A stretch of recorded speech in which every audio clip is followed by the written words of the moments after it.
Welcome everybody. This is absolutely everything I did to get a perfect 45 in the IB Diploma. My name is Joaquin and I got a 45 a few years ago, and now I help other students do the exact same. And by absolutely everything, I'm talking about every single habit, all the disciplines that I built up, all the quote-unquote mindset shifts that directly helped me towards getting a perfect 45 in the IB Diploma.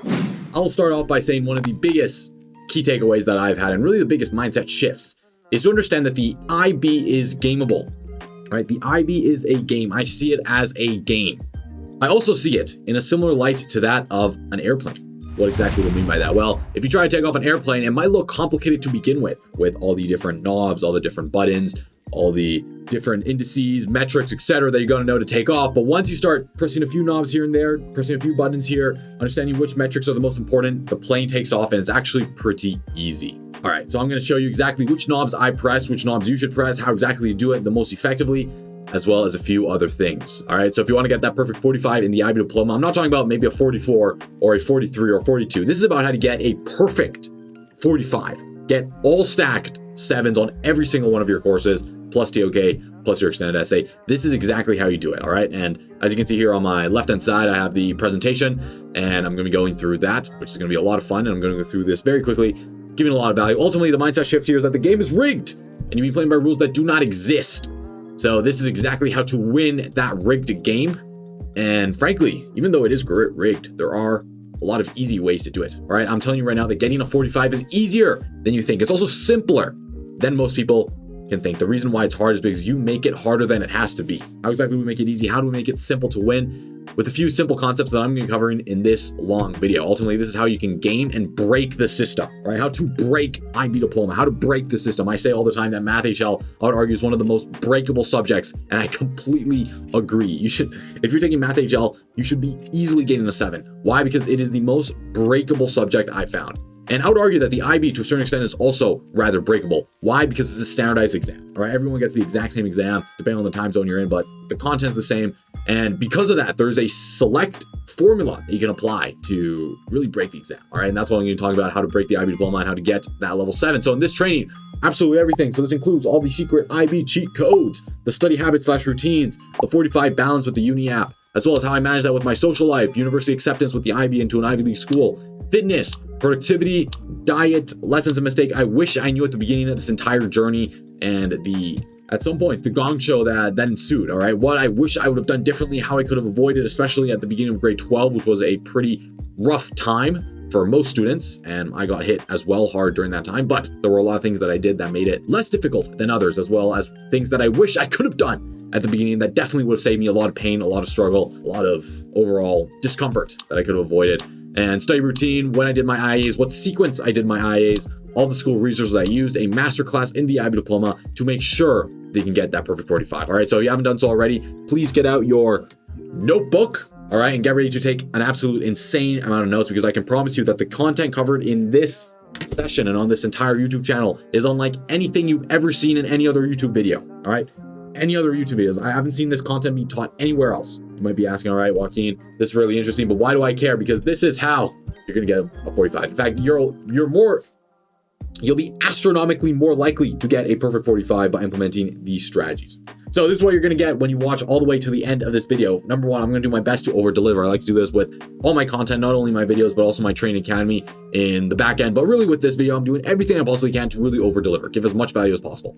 This is the gift that is always stuck in my mind when I think about over delivering and creating these presentations, right? I try to think to myself, all right, what would make this presentation a 10 out of 10? And then how can I do that even better, right? How can I overshoot that and maybe get a 12 or 13 out of 10? So that's my entire point. And I'm gonna be adding a lot of action points as well through this entire thing. All the IB school hacks, really with the sole intention of giving you results, all right? That's all I care about. I only care about giving you quantifiable, actionable results. This video is not supposed to motivate you. This video is not supposed to entertain you. Nonetheless, if you feel motivated or you feel entertainment, I am not going to be disheartened by that. But the entire objective of this is to give you results. That's it. Point blank, period. A lot of students who were watching the exact same content that you're watching right now were able to implement these tactics and then get huge results in their own life. And I promise you can get the exact same. As well in the Discord Academy, if you haven't done so already, you can apply in the link down below. But we have students every single week getting top scores in the IB Diploma, as you can see right here, as well as 100% on their exams in HL chemistry, HL math, all the other subjects that you can think of, getting perfect scores. And I want the exact same success for you, as you can see in all of these slides right here. All right, so more than anything is to give you results, and I want to give you results. And one of the reasons why I want to give you results is that if you get results, you're more likely to share this video with your friends. Why? Because the video works. And I'm so incredibly confident of saying that this video works, and this video will give you results if you actually implement this into your own life, because I've seen it for now the past few years of helping students out, not only with their IB scores and getting to top universities, but also with their overall productivity, with their overall output. And I promise you that this stuff works. So I want to give you results, because if you get those results, you're more likely to share this video with other people. So if you find this video valuable, please do me a huge favor and share it. Share it with your friends, share it with your classmates. Even if you have friends outside of the IB Diploma, this content will still be valuable. All right, ultimately, how exactly to get results? Well, this is the simple 3-step formula, so to say, to get those results. First of all, you allocate your attention towards the results and the area of life you want to improve. Really making progress in the IB Diploma comes by first gaining that attention and that clarity in what aspects you are struggling with and also what aspects you're doing well with. Okay, but that all starts with gaining the attention, with allocating the attention towards the aspect in your life that you want to improve, that you want to do better. Then once you get that attention, you have a better idea of where to allocate the results. Then once you start getting the attention, you have a better idea of where to allocate your action, what you need to focus on, which areas are lacking, which parts you need more attention upon. And then more importantly, once you start taking action, that is really where the results come. All right. Simply knowing the information is not enough. Simply trying to do something with information is not enough. What is enough is taking consistent and disciplined action, which is why I urge you to stay until the end, because at the end and throughout this entire long video, yet valuable video, I'm going to be implementing and giving you a specific set of action points for you to apply to your own life. All right, so these are simple things that you can start doing right now, maybe habitualize, maybe change up, mindset shifts, etc. Action points for you to start taking action upon right now, and I'll be allocating those all throughout this video. So stay until the end so you get all of those, as well as these, what are known as salmons. All right, so throughout this video, I'll be rewarding those who stay and who are willing to apply the content and take action, what are known as salmons. These are basically small Easter eggs or small little surprises throughout that I like to add in all my YouTube videos, which are either exclusive trainings. As you can see, we have this 2.5-hour training that is one of the salmons, or a bunch of infographics here on the left-hand side. The point is, you get access to these salmons if you find the secret codes scattered throughout not only this video, but also my entire channel, my website, etc. And then what you do when you find one of these codes is that you go to grizzlylelite.com/salmon, and you simply insert the salmon here in this box. You press enter, and then you get your salmon right after that. So if you want to get your first salmon right now, congratulations, you found your first salmon. Just so you can get in the habit of looking for these salmons, finding them, and then getting rewarded because of it, you go to grizzlylelite.com/salmon. Go here to the salmon box and you got your first salmon. So this right here is your first salmon. You want to type in the code exactly as you see it on screen. So that's Grizzly47 with a capital G. Grizzly47 with a capital G, no spaces in the middle. Grizzly47 with a capital G. I like to reward those people who watch these videos and are willing to take action. So if you're willing to take action, you can prove it to me by typing in this code to here, grizzlylelite.com, enter your salmon, then you get your correct Easter egg or salmon in this case, for getting that. And then you'll receive your valuable content on the other side to help either with your IB Diploma, with your habits, with really just shortcuts to helping you achieve more success in less time with less effort. All right, that's really the goal. So go ahead and you can type that in. That's again, Grizzly47, as you can see right here, with a capital G and no spaces. All right. Ultimately, the goal here is to change your life, because I am almost convinced that Grizzly Elite is the start of really something new, okay? I would argue that you are experiencing history, and one of the reasons why I say that is because I've never seen the content explained in this way anywhere else on planet Earth, period. I've never seen this explained in this manner anywhere else on planet Earth. And the reason why I say that is because the approach that I take towards helping students out with their extracurriculars, with getting into top universities, with getting that perfect 45, is really by working on the student first. Meaning that instead of trying to show you a bunch of content, as you notice on my channel, there really isn't much IB content, or instead of trying to teach you the actual things that you should be learning, I take a more productivity approach of how can I help you become that elite, ultra high achieving student. That way, you learn those skills, you learn those meta skills, those life skills that you can then apply to getting a perfect 45 in any discipline with the least amount of time, because you already are that high achieving student. So I'm going to be doing my best to do exactly that by being 100% transparent on how I got that 45. And I want to start off by mentioning that this right here is what I would argue is the best time to get a 45 in the IB Diploma. The reason why I say that is because the IB Diploma in many ways can be thought of as a competition. You're competing against a select group of students who are also trying to get that perfect score.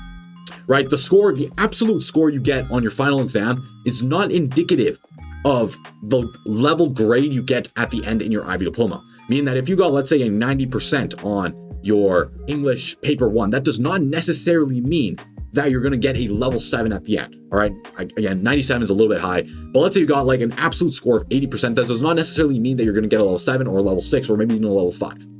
All right. The success that you get is dependent on the curve score of everyone else, how everyone else is doing. Right? Meaning that if everyone else, if the average was 90, then the average would not be a level 7. In fact, this is how the IB curves it. And this is what I mean by a competition, that if you want to get that high score, you basically need to be better than a larger percentage of the student populace. All right. If you are better than half of the people, meaning you get the average score, you're going to get a level 30 on your final IB. All right. You are not average. If you're here, you are not average at all because, first of all, you're taking the time of your day to improve yourself. But most importantly, I don't want you to be average because, frankly, getting a 30 here on the IB, that's pretty mediocre. Right? There aren't that many elite universities that accept students with 30s. Holistic admission, it's very unlikely that that is the case. And ultimately, you need to understand that the students you are competing against, this is why I'm saying this is one of the best times to get a 45 in the IB diploma, is because this is the generation of students we are competing against. Distractions. All right. This right here is the largest opportunity to beat the competition because nearly, and in fact, more than half of Gen Zs are distracted by the obsessive use of technology. You realize that most students that are trying to get into top universities, most students that are trying to get perfect 45s in the IB diploma, they live as if they're at the end of a puppet string, being yanked in different directions, right? You realize a message on social media or a notification or some video game or some type of email or whatever the case may be is, in many cases, someone else's agenda, right? It's just a pull in some other direction, right? You're like at the end of a puppet string, you get a notification, get pulled in this direction. You get a notification, get pulled in that direction. You get this email, get pulled in here. Can I have a minute? Yeah, get pulled in that direction.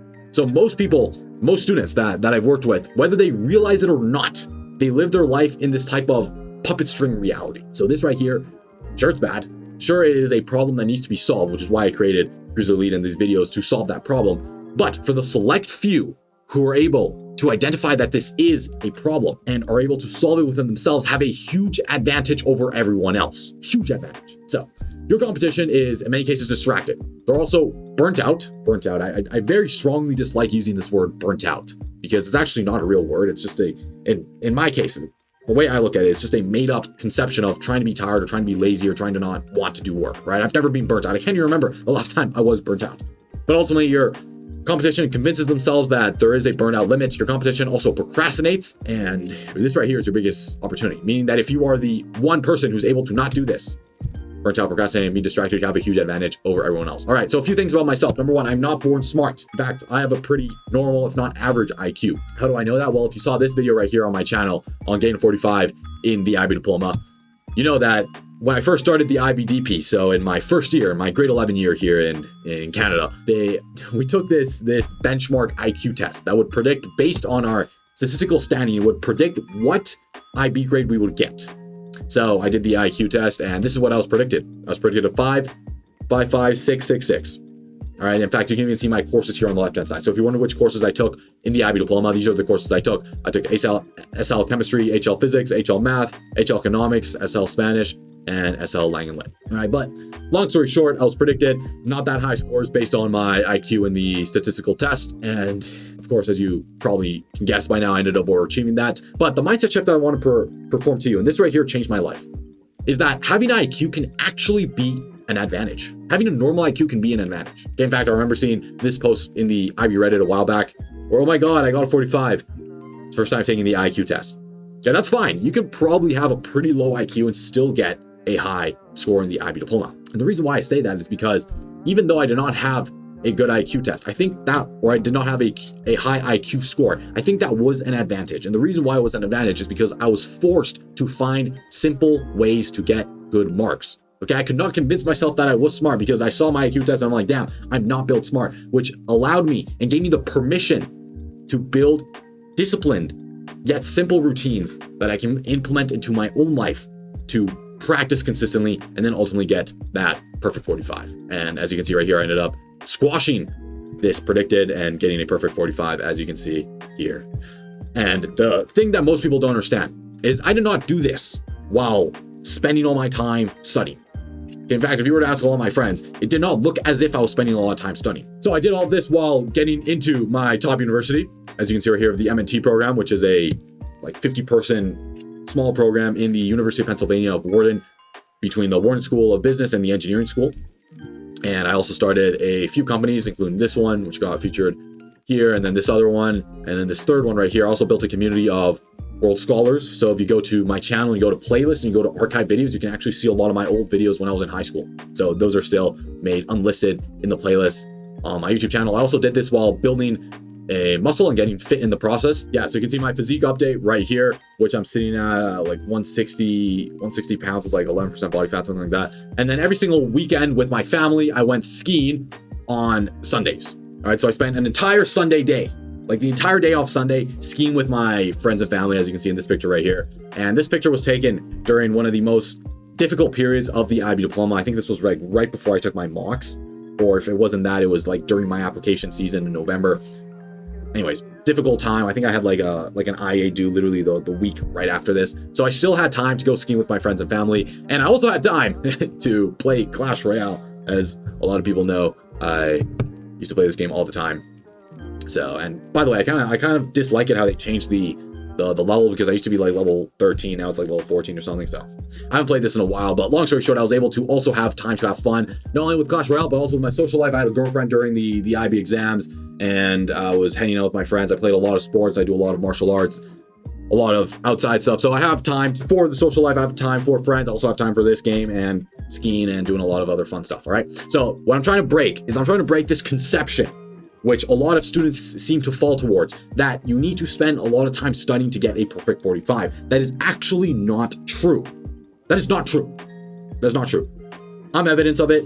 Students in the Grizzly Elite Training Academy are evidence of it. In fact, I was working with a student literally yesterday who's telling me about how much free time he had after implementing these strategies, and he's predicted, I'm pretty sure he's going to get a 45 by the end of it. He's predicted a 43 right now. Anyways, long story short, it is 100% possible. Okay, so I'm doing my best to be 100% transparent with this, and I'm not guaranteeing that you're going to get a 45. Okay, that's not what I'm saying. I'm not saying you're going to get a 45, but what I am saying is by utilizing these strategies, you can most certainly get on your way to doing that. In fact, I would argue that just implementing 1/10 of the strategies I will cover in the rest of this video will get you very, very close. And the reason why I say that is because nobody here, and I mean nobody, is more surprised than myself. Okay, because as I mentioned before, when I started the IB Diploma, I thought that I had a chance. I'm like, okay, maybe I have a chance to get a perfect 45. I just got out of the MYP and I was not doing good in the MYP. Okay, I was getting like 5s and 6s in the MYP. All right, so I thought to myself, all right, DP's not MYP, so I might be able to win. Turns out this was a clown way of thinking, because as I first started off with the IB Diploma program, I got a 3 out of 10 in my paper 1 econ, and then I got a 4 in my English paper 1 to begin with. And actually, something that most people don't know, and I was just talking to another Grizzly the other day about this, is that I come from a French immersion background. So I used to go to a school where we would only speak and write in French. So I only started to write English when I was about 10 years old. And then the IB came when I was about 16. So I started in the IB Diploma when I was 16, 17 years old. I think 16. So 16, 17 years old, that's when I started really ramping up my English skills, because they were pretty crappy. Okay, they were not good at all. So ultimately, when I started off the IB Diploma, I was getting 4s in English. And my economics teacher, being the G that he is, he told me that there's room to grow. So there I was a little bit relaxed. I'm like, okay, maybe there's some room to grow. So this right here is my first Progress 1 report. So I got 5, 6, 6. So for my English, I got a 5, 6 on my second Progress. So my teacher was nice enough to bump that up for my Progress 1. But ultimately, as you can see right here, my economics teacher was also pretty nice, even though I got a 3 out of 10 on my paper 1. So I'm like, all right, maybe I had a good starting position. Maybe there's something I can do. Maybe I'm okay. And then this was just about before the halfway point of my DP 1 year. So my DP 1 year, halfway through that, I got through my Math HL AA Proofs exam. All right. And in this exam, I ended up getting a 4. And it was at that moment that I remember when I opened up the piece of paper and I saw that 4. I felt this pit in my stomach, because I knew that if I did not do anything to do this, this is how I would end up. This is how the fate of the Joaquin Ravello, as I thought of myself of at that time, this is how I would end, with a 4. Is this really what I wanted to do? Is this who I wanted to think of myself as when I applied to top universities? So you can even see my math going from a 6 there down to a 5. All right. And there's a few other things to be said about my physics as well as my economics, which I can talk about a little bit later. But ultimately, with my 4 that I got there. And by the way, this was a few months after I got that 4. So there's a few things to be said. Right after I got that 4, I went into what I like to call this weekend of contemplation, where I just didn't really want to talk to anyone. I didn't really do much of anything. I just really sat in my room and asked myself the following question. All right, why do I suck so much? And the thing is, I know how it's like. I know how it's like to lie at bed and wonder, knowing that you have that extended essay or that IA due next week, wondering how you're going to pull it off, how you're going to get that level 7, how you're going to, even after all the struggle, even after all the work, even after all the memorization, all the math, all the assignments that you have going on, how are you going to pull it off? I also understand how it's like to apply to these top universities, have the admissions be looking like a lottery, being an international student myself, right? My family came originally from Argentina to Canada. Even Canadians are still seen as internationals applying to the US. So I understand how it's like being an international student trying to get into these elite top universities, then looking at your scores and wondering how you're going to make it. How is it possible that I can pull this off? Comparing yourself to that other smart student in class who seems to be doing so well, who's super sweaty, who also wants to get into these top universities, who in many cases you compare yourself against and who you're competing against in many cases. I know how that's like. It can suck. It can feel like a crapshoot. It can feel like this opaque confusion of whether or not I'm going to make it. So it was at that moment that I asked myself that I need to get in. I need to get accepted into my top university. And in order for me to do that, I need to get that perfect 45, or I need to get a top score in my IB Diploma. I know that getting a 4, I would just end up going to that same university that the dumb kid in class would end up going, right? The local Canadian school. I did not want to go to the local Canadian school. I did not want to go to my same country. And it was at that moment, and again, nothing against Canada. I love Canada. I love the institutions and the rest of it. But I knew that I was determined to get into one of these top universities. I knew that I was determined to get into one of these top Ivy League institutions. So oftentimes I know how it feels like when you feel like you have to get in, or all the time, all the effort that you put in, working on your IAs, your TOK, your EE, and the rest of it goes to waste. I know how that's like. So it was at that moment when I told myself that there must be a better way. There must be a better way to get into my top university, to get that perfect 45. So a few things I did when I told myself that there must be a better way. Number one, I looked at the skills that I had. At this point, I was already teaching students how to become more productive. All right, I was already very trained in sitting down and doing focused work for a prolonged period of time. That was just a skill I inherently had. And I was helping a lot of students do exactly that, right? Sit down and get productive flow and work done for a prolonged period of time. So I looked at the skills I had. I already had the skills of productivity. I had the discipline of discipline.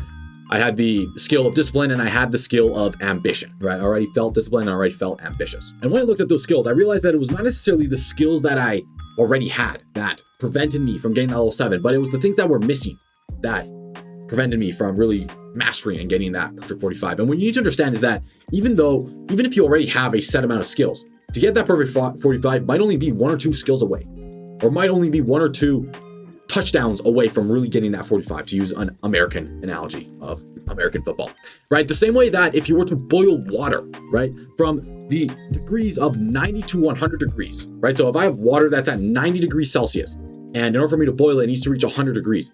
If I heat up that water 10 more degrees, it wouldn't be fair to say that the water was heated only because of those 10 degrees. Why? Because the water already had the 90 degrees before that. Or if you're in physics HL, I had all the Kelvin before that, which would be, what would that be, like 363 Kelvin before that. So already had all that internal energy, it already had all that energy built up inside of it, and all it needed was just a little bit more, right? A little bit more additional energy to then cause the water to boil. But it wouldn't be fair to say that it was those last pieces of advice, those last pieces of evidence that really caused, in this case, the water to boil.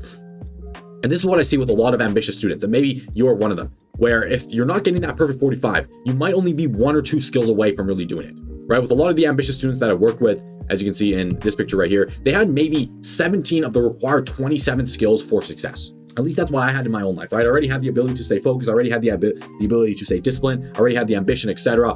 But I was just lacking a few key IB-specific tweaks, few key IB-specific skills that prevented me from getting that level 7. And that was my own discovery process, trying to understand what were those skills that were stopping me. What were those skills that were preventing me from really achieving my potential? And that's what I'll be talking about in the future. But ultimately, it's about identifying what are these skills that I'm missing here on the top, and then how can I understand what those are, double down on them, and then ultimately develop them to then get that level 7 in the IB Diploma. So I soon realized that not only did I have some of the skills, but I was also doing some of the wrong things, all right? I was doing more of the stuff that doesn't matter. And that was pulling me away from really achieving the goals. that I wanted to achieve. And here's a mindset shift and a good one for your notes. I wasn't doing enough of the stuff that did matter. Instead, I was doing more of the stuff that did not matter. In other words, most students have no idea how much work is actually required to get that perfect level 7 in the IB Diploma. And what I mean by this is that if you were to look at, let's say, in this case, Jerry and Bjorn, right? Jerry's the unsuccessful, Bjorn is the 45 successful student who gets into his top university. The mindset shift here, and again, this is a really good one for your notes, is that Jerry might do more stuff. He might spend more time working, or he might just be doing more things, like more different activities. But Bjorn does less of the stuff that doesn't matter. That's the key difference. He does less of the stuff that doesn't matter. Bjorn doesn't necessarily do more. He does less of the stuff that doesn't matter. Graphically, it looks something like this, right? We have Jerry here on the left-hand side. Jerry might still do the exact same stuff that Bjorn does, right? You see, they both do the orange and they both do the dark red. But Bjorn does more of the dark red, which in this case is more valuable. In fact, Jerry might even do more stuff, right? If you look at the amount of time that Jerry spends doing, he might do more stuff. In fact, the orange here is even larger, which means they spend more stuff doing, in this case, the less valuable task. But what matters the most is not necessarily how much time you spend working, nor the amount of things that you do, but instead how much time you're allocating towards those tasks that give you the most value. That is why Bjorn might do less stuff, but he does more of the stuff that matters. Okay, you want to major on major things. You want to spend a lot of time on the things that move the needle the most, instead of spending a little time on stuff that moves the needle the most, or a lot of time on stuff that moves the needle basically nothing. And then the mindset shift here is very simple, that unsuccessful students do more of the things that successful students don't do. That's the key difference, that unsuccessful students do more of the things that successful students don't do. You might be doing the right things, but you might not be doing enough of it. Or you might not be doing enough of it compared to the amount that the successful students do. And the majority of the time, it comes down to cutting away a lot of the unnecessary tasks that you are spending your time doing. That way you have this chasm by which you can allocate and add all the good stuff in the middle. All right, the mindset shift is very simple. It's not what else should I be doing, but what am I doing that successful students are not? And the stuff that you are not doing might not necessarily be the tasks themselves, but the quantity at which I am doing that. All right, so just keep that in mind. A few things to know here is this idea of binary thinking. And I think I learned this from Hermosi, but ultimately it's this way of thinking that ascertains to what extent am I doing this? Okay, instead of asking whether or not I'm doing this, right, whether or not I'm studying, you should ask yourself, okay, to what extent am I doing this? And I apologize to the TOK people in the room, but this is a very, very helpful exercise to ask yourself, to what extent am I spending my time on this activity? Right, if you go right here, they might be doing the exact same things. Okay, Jerry might be reading the textbook, as you can see right here, but it's the ratio that matters, right? Bjorn does it to a higher extent. Another example here would be social media consumption. Okay, Jerry and Bjorn, they both spend time on social media, but Bjorn spends much little time on social media, right? To what extent does Bjorn spend time on social media? In this case, it's only 10 minutes compared to what extent does Jerry spend time on social media, which is only 4 hours. All right, and then the volume of work that we do. We might be doing the exact same thing, but it's the volume that really matters. So throughout that entire process, and really what I'm trying to get at right here is that at the end of this weekend of contemplation, I really sat down. In fact, this is a picture of myself at 15 years old. I wrote down, tried to identify what were the tasks that were the most important, that were giving me the most quantifiable results, and which tasks were not. And then I went ahead, tried tons of different tactics, tons of different strategies to help me identify what I was missing to ultimately get that 45. I made multiple changes, tried multiple different weird strategies. My entire life was really just a science lab of experiments. I have my stopwatch, which I have the exact same one right here that I still carry around to this day, here on my left-hand side. And at the end of all of that, I made multiple changes and got only 7s after that, especially with mathematics, which I found to be the most breakable. And this was the one I was doing the worst in. It was not that I was bad at math, or that I didn't like math, or that I sucked at math, or had a low IQ. It had nothing to do with that. Instead, it had everything to do with me applying the wrong set of strategies to get that level 7 in math.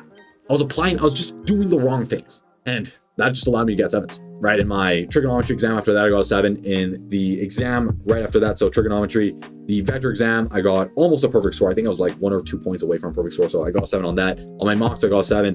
On the on the calculus exam right after that, I also got a perfect score. In fact, I even took a picture of this one. You can see it right here on my screen. On October 5th, during the busiest time of the IB Diploma, when everyone was going crazy, when I had IEs due on that week, at the math IE due that time, I also had my university application, the actual essays and everything due at that time as well. I was able to get a perfect level 7, and I achieved all of that while also, as I mentioned before, having all my free time for all these activities. Built a computer from scratch as well and got into my top universities. And more importantly, I only spent 3 to 4 hours a day studying. Okay, I do not spend 100 hours a day. I do not spend 10 hours a day. You do not need to spend that much time studying. In fact, I only argue that you need to spend maybe 2 to 3 to 4 hours max, 4 hours max per day studying. All right, and then building muscle in the process, as I mentioned before. Okay, and I mentioned all of this to show you that it is possible, to show you that you can get a perfect 45. In fact, you see me right here with the World Scholars Cup. That you can do it simply by changing the way that you allocate your time, because most students are just doing the wrong things, or they're not doing enough of the right things. Okay, it's not that you're not smart. In fact, you probably are very smart. In fact, you're probably very ambitious. In fact, the fact that you are in this video right now shows me that you're an ambitious student. But what I see most of the times is that even ambitious students can get bad marks, not because they're unambitious or they're not smart, but because they spend their time doing the wrong things. They spend their time doing the wrong things. So let me talk exactly about those wrong things. These are a few things that did not work. All right, so a few things. Number one were my study methods. In order to understand why I was studying so poorly, you need to understand where my study methods originated from. All right, so I did the World Scholars Cup before the IB DP1, so in grade 9, 10, even earlier than that, grade 7 and 8, I believe I did it as well. So grade 8, I think, was the first time. I think grade 7, I can't remember. One of those 2 years. I started off with the World Scholars Cup. I ended up winning the competition in my grade 10 year. And the way I went about studying for the World Scholars Cup, okay, that's not necessarily a wrong way to study. Okay? I'm not here to say that the Scholars Cup is inferior or anything like that. Okay, I love the competition. Excellent group of people. The entire study method was awesome. But the thing about the Scholars Cup was that the way in which you study is very different than the way in which you study for the IB Diploma. And the reason why that's the case is because in the World Scholars Cup, they don't give you any past paper questions. They don't give you really any form of active recall. It's more of an investigation where you're given a bunch of prompts or a bunch of newspapers and you just need to, or articles online, and you just got to look through them, find interesting things. And it's very understanding heavy instead of a active recall type of approach to studying, which is very interesting. But more than anything, the nuances and the strategy to study for the World Scholars Cup is very different than the ways in which you study for the IB Diploma. So what ended up happening was I was studying for the IB Diploma using Scholars Cup strategies, which in this case does not work if I want to get a perfect 45 in the IB Diploma. So long story short, I just did not know how to study for the IB. And because of that, I spent maybe 80% of my time reading the textbook and also doing snowflake questions, all right, which are these questions right here. Now, this made it work fine for the Scholars Cup because the Scholars Cup was, the questions were asked on just reading and you get a broad knowledge, and then you get asked upon what you read in the articles, and you got to write an essay about that. So it's a different way of studying, what I'm trying to say. It's a different competition, it's a different way of studying, and hence the tactics they use are just different. So I was trying to use those tactics to not achieve that much success. I was also cramming content. One of the ways that I did that was I would basically go on my phone and go on YouTube on the bus ride to school to try to learn all the content that I forgot, typically the morning of the exam. So I had maybe my chemistry exam that morning, and I didn't really do much studying, but I just learned all the content on the way up there, and I'm like, yeah, I'll be fine. And it turns out I was not fine. Or I tried to use Quizlet, which I had an entire Quizlet account that was actually very popular in the World Scholars Cup, and I tried to do that. That also wasn't really that helpful. So instead, the mindset shift here, and this is really the part that just did not work for me, and I don't suggest you do it either for the IB Diploma, is fall for this trap of passive reading. All right, as you can see here on the right hand side, we have Grizzly Chungus, and yeah, not a good idea. As you can see right here, it's not a good idea to do passive reading as your sole form of studying. In fact, I say this all the time, and I'll say this later, but your studying does not begin until you do your first past paper questions. All the reading you did before that, all the thinking about it, trying to understand it, all of that is fine and dandy, but the studying does not actually begin until you've done your first past paper question. So it does not begin until you've done your first past paper question. So I don't care, and you shouldn't care either about how much time you spend reading the textbook, because that is not a direct contributor towards getting that perfect 45. All right, maybe it's a contributor towards getting a 5 or 6, but if you want to get that level 7, all right, it takes you to understand the content, not only to the point where you're able to regurgitate it from a textbook of just having read it, but you're able to understand it so thoroughly that you can do every single past paper question specifically made by the IB Diploma. Okay, because that is the metric by which you're being evaluated upon. In many cases in the IB Diploma, you're not being evaluated upon how well you know the information. You're being evaluated upon how well you can answer the questions, which are actually two different ways. Now, granted, if you know the information, you are likely more capacitated to answer the questions, but it is not a direct correlation as most people like to think. Number 2 were my daily routines. When I took the bus to school, as I mentioned before, I would either go on YouTube to try to study for the day before, but most of the time I would just hang back in my chair and just play Clash Royale. And then, as I mentioned before, I try to catch up. I oftentimes felt like I was playing this catch-up game where I was trying to learn the content, not really know what's going on. I was behind on like 2 lectures. I'm like, all right, I'm 2 lectures behind on the content, don't really know what's happening. It's really this reactive way of trying to survive, where you have this imminent exam coming, and you're constantly reacting, you're just trying to survive because the threats don't stop coming, right? You have an IA done, and then you finish that IA, and then you realize you have another thing coming, and then you finish that, and then you gotta procrastinate for this exam, you gotta do this. It's just one reaction after another, one survival after the other, right? You basically never feel like you can catch a break. That is an excellent way to almost guarantee failure in the IB Diploma, okay? Because instead of constantly reacting to the IB and everything that gets thrown at you, okay, you're gonna get overwhelmed very easily if you do that. So instead of doing that, what I suggest is a more proactive approach, where instead of reacting, instead of defending, you are attacking. You're in the offense. In fact, there's research that shows that a different part of the brain gets activated when you go from defending to offending. Meaning that if you go out of your way to go and try to conquer and kill the dragon, that is a very different part of your brain and a very different approach to solving the problem than if you try to defend the incoming dragon that's trying to kill you. So what's the lesson here? What do I wish I would have done? I wish I would have spent all my time on offense instead. And I even noticed that here in the university when I'm doing classes. The minute I start falling behind and the minute I start reacting to assignments that come up is the minute that not only do I waste more time being more unproductive, but I also start getting bad marks. All right, so don't fall for that trap. And I've learned it a few times here in the university, and I was very on top of that in the IB Diploma, which allowed me to truly excel in that. So keep that in mind. Number 3 are your class time routines. This is a big one.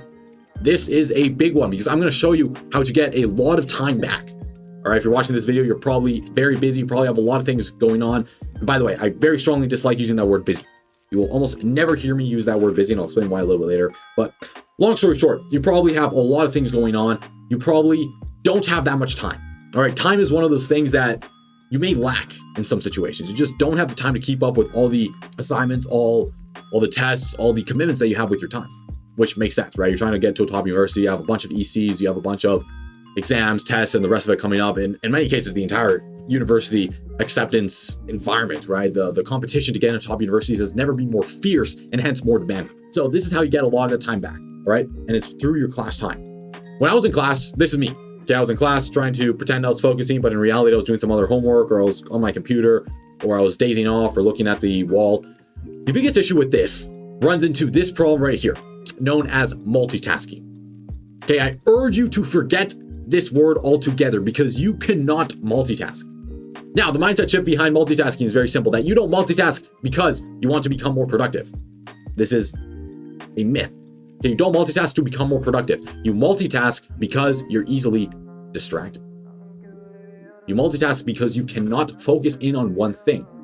Hence, you start doing a lot of things. Hence, you start doing multiple different stuff at the same time, trying to justify that productivity because you are incapable of focusing in on one thing.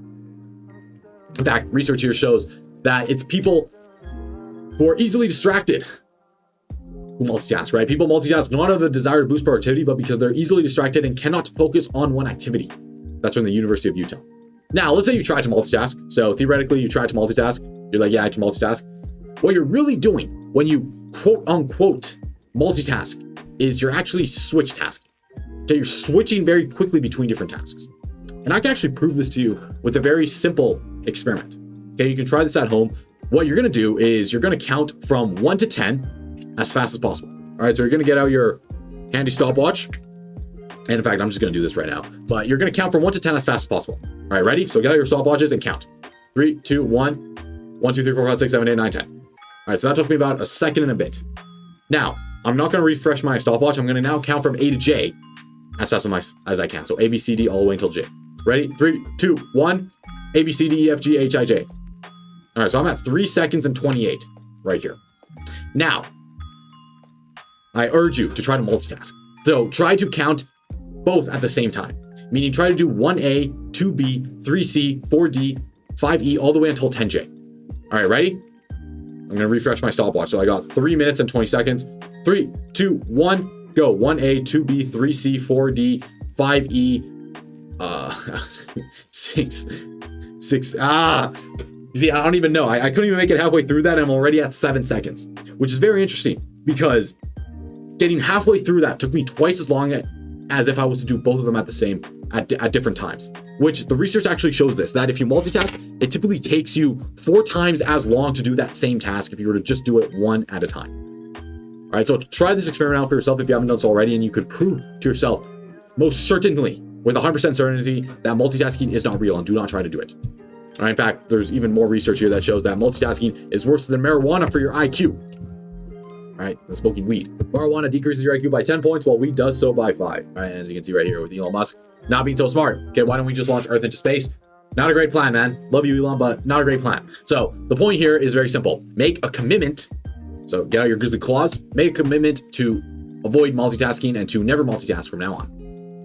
Instead, do something else that I like to call single task, where you just focus on one thing at a time and you only do one task in flow at a time. Okay, so basically what you're gonna do is you're gonna get out your grizzly claw like this, showing that you're a grizzly, that you're part of the community of ultra high achieving students who want to get into their top university, get that perfect 45, and do it with bliss while having all the time they want for friends and family. That's part of the grizzly community. So you get out your claw like this and you say it with me. So I commit to single tasking. All right, so this is the oath of honor of the grizzly. I commit to single tasking. If you say that, I believe you got born again and you're now ready to single task from now on. All right, you said it, therefore you have to do it. In fact, we can even go one step further here and just committing to single task from now on and also eliminating distractions. So get out your claw again and say with me, I commit to eliminate all distractions and focus. All right, there we go. So eliminate all distractions in class, focus in on one thing, do one thing at a time, meaning only single task, no multitasking, only single task, and you can actually make the most out of your class. And one of the reasons why class time is so boring is because you always have that student in the back who's asking just the clueless question, who's obviously non-listening. That can be yourself at some point, may I mind you. Or number 2, you're just behind on content and you just don't understand what's happening. What you need to understand about the IB Diploma and really any university credit they get is that every single unit adds on to each other, right? That's what prerequisites are for. If you don't know the prerequisites, good luck trying to survive in future classes. Good luck. Like in many cases, good luck. And with the IB Diploma, this is not always the case, but in a lot of the units, right? I'm thinking especially of HL chemistry, where a lot of the later units have a lot to do with the previous units, right? Good luck trying to do a lot of the advanced organic chemistry if you don't know stoichiometry. All right, just good luck. So if you're behind on content, it's oftentimes very difficult to understand what's going on because you just don't have the prerequisites required to succeed in that class. So that's number 2. Then number 3 is that you have some other work due or you have something else you're trying to do and you're trying to multitask. And again, remember, if you're trying to multitask, it's going to take you longer to do the thing. So you might as well just not multitask. Because what ends up happening is you're trying to multitask in class and you don't actually pay attention to what's happening. To try to do 2 different things. And then you have to actually listen to the recording again, if there even is a recording. If not, you got to learn it by yourself, and then just leads to more gaps in knowledge that will end up biting you into the future. So at the end of the time, you actually end up burning more time by not focusing in class. Again, what you want to avoid is basically class time turning into a waste of time. Now, this right here is the single greatest way that any student can instantly get more time. Okay, if you want to add more productive hours to your life, this is a very simple way to do that, all right? Instantly add around 40 hours of productive time back to your class. And the mindset shift here is very simple. Pay attention in class. Okay, so let's say I had a magic wand. So magic wand, all right? This is a pen, but let's say I had a magic wand. And so I have the magic wand. I magic wand on you, and I tell you the following, that you cannot spend any time outside of class studying. Okay, you cannot spend any time studying outside of school. How would you spend your time if you knew this to be true? Meaning that you could not do anything about the IB Diploma from the minute you enter school to the minute you leave. You cannot do anything outside of that period of time. What would you do? How would you spend that time? How would you allocate your attention and the time spent, right? If you had this constraint set onto you, okay, and there's actually a very interesting theory, the theory of constraint, where we get more things done when there's an actual constraint set upon us. So when we have a short period of time, we actually end up getting more done in that period of time than when we just had all the time we wanted. So if we have this constraint in our own life, meaning that we could not do any studying or any work of the IB Diploma outside of school time or outside of the lectures, as here in the university, what would you do differently? How would you allocate your time? It's an interesting question. All right, and the bonus point here is that teachers notice if you care / are multitasking. And multitasking is one of the easiest ways to showcase that you don't care, because it's basically communicating that, yeah, instead of listening to what you have to say, Obviously, what you have to say is not important because I'm doing instead something much more important on my own. All right, I'm multitasking. So you're basically communicating to your teachers that you just don't care about them or what they think. And even if that's not your intention, even if you do care, but you just have a lot of things going on, that's what it communicates. That's what it's perceived to be. And you need to understand that your teachers are humans. Okay, they are human beings, and humans make up 100% of their decisions emotionally. Okay, emotional decisions make up 100% of human decision. Okay, it's not like 50% logical and 50% emotional or anything like that. In fact, they did a very interesting study with the USC professor here, where there were certain patients that were able to reason logically, but their emotional aspect of the brain was disconnected with their logical part. So they were able to logically tell you exactly what to do, but because they didn't have the emotional component to making those decisions, they could not make any decisions at all. And even on the most trivial and mundane things, which shows you what? Which shows you that we humans make up all of our decisions emotionally. And then if you want to take this one step further, we justify those decisions logically, all right, which is a point there on business and sales. But ultimately, if you're walking down this is one of the things we learn in marketing. If you're walking down one of the aisles, how long does it take for a human to make a buying decision on what to buy? Okay, it takes just a few seconds. Okay, in 3 to 7 seconds, when you're walking down the aisle, you already made a decision on whether or not you're going to buy that. And in order for someone or something or the marketing or copy or etc. to change your initial decision will take mountains of convincing to change otherwise. Right? If you've seen the movie Jerry Maguire, right? You had me at hello. So ultimately, you need to understand that predicted grades are highly emotional, which means that your teacher, whether you like it or not, will make an emotional decision on what she or he thinks you will accomplish in the IB Diploma. So the question is, what decision is she making? How do you present yourself? And what evidence do you give her so that she can make a valuable decision to you, your predicted grades? Okay, what expectation are you giving your teacher? As a mental exercise, if you were to walk into the room, okay, put yourself in the shoes of your teacher. If you were to walk into a room, into a school classroom, okay, what words go through the mind of the teacher when she sees you? Okay, what are the 3 words that come to mind? When I was in high school, I decided that these were going to be the 3 words that came to mind. Every single time I went to a class, every single time I talked to a teacher, every single time I was in a school environment, even outside of school. Like people see me these days and they still correlate me somewhat to these 3 words. The point is, I want to ask myself, okay, what are the 3 words I want them to think? These were the 3 words. So I did everything in my power to align myself and showcase the best version of myself so that these 3 words were not only obvious, but it was evident in who I was as an individual, all right? So when the teacher saw me walking in, she's like, oh, there's Joaquin, he's super productive, he's super disciplined, he's willing to grow, he wants to get that level 7. At the end of the day, when I'm looking at when the teacher's looking at your predicted grades, he looks at Joaquin, he's like, damn, all right, this guy has been on top of it, always asking me a question, always on top of it, always productive, always disciplined, always looking to grow. I am pretty confident that he's going to get a 7. Even if he's maybe like on the border of a 6, maybe he's on a 7, like maybe if he's a little unsure about a few things, I'm almost certain that he's going to find a way to figure it out. That's what you want the teacher to say about you. All right, that's at least what I wanted them to say about myself. So basically, me being productive or quote unquote productive was multitasking, checking email, trying to recover, looking at the ceiling, etc. Don't do any of this. I urge you, and you will get a lot of time back. It is actually surprising how much time you spend at school. Okay, if you go to school, I used to arrive at school around like 7:38. From 8 until maybe 4, bus got home at 5, and I left home at about like 7. So from 5 to 7, I was in a school environment, whether that was on the bus or at the actual school. I was in a school environment from 7 all the way until 5 p.m., which means I spent 10 hours per day. So that's 50 hours per week in this environment. Okay, that's more than a full-time job. Yet most people just throw this time away. They just completely burn it. They show up to school, they don't do anything, they don't care, they look at the ceiling, they waste it all, they just burn it completely. And I'm telling you right now, it will happen whether or not you want to, right? You will be spending that time whether or not you want to spend that time. Okay, you will be going to the IB classes whether or not you want to, right? The IB Diploma has a set amount of hours that they need to teach, that you got to fulfill in order for your school to be a valid IB school. So you will need to sit through those hours. The question is, do you want to spend that effectively or do you not? I was spending it very ineffectively. Okay, this is what I was doing. I was multitasking, trying to recover, just kind of bullshitting around. Do not do that. Do not. Instead, focus in on class.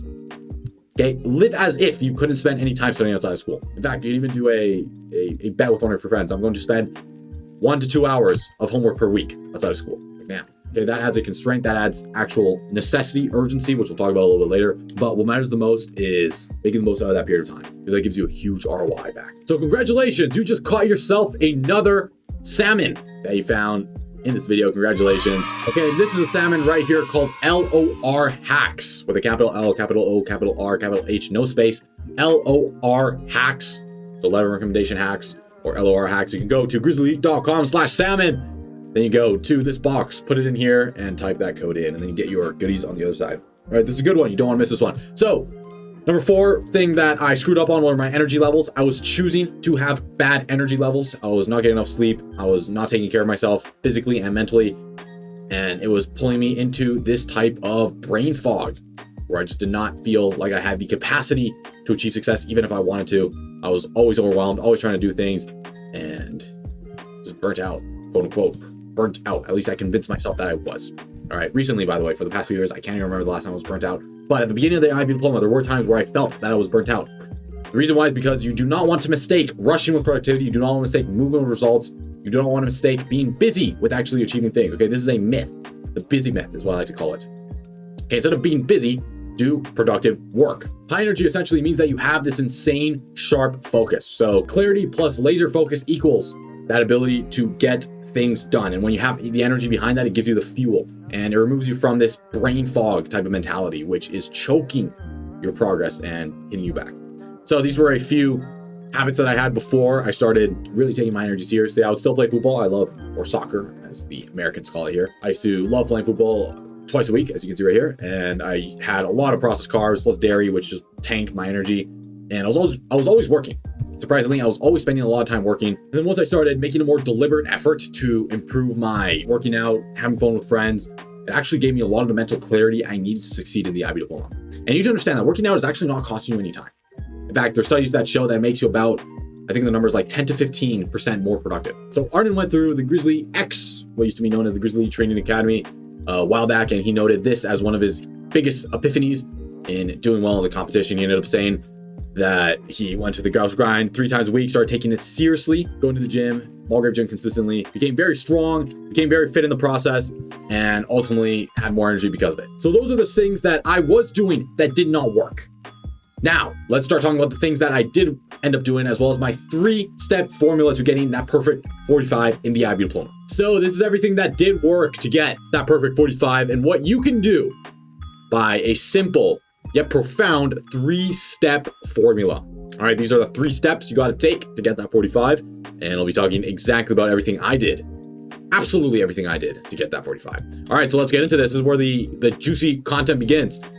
First of all, you need to start off by resetting. All right, I'll have Haymitch from the Hunger Games explain what I mean. I want you guys to forget everything you think you know about the games.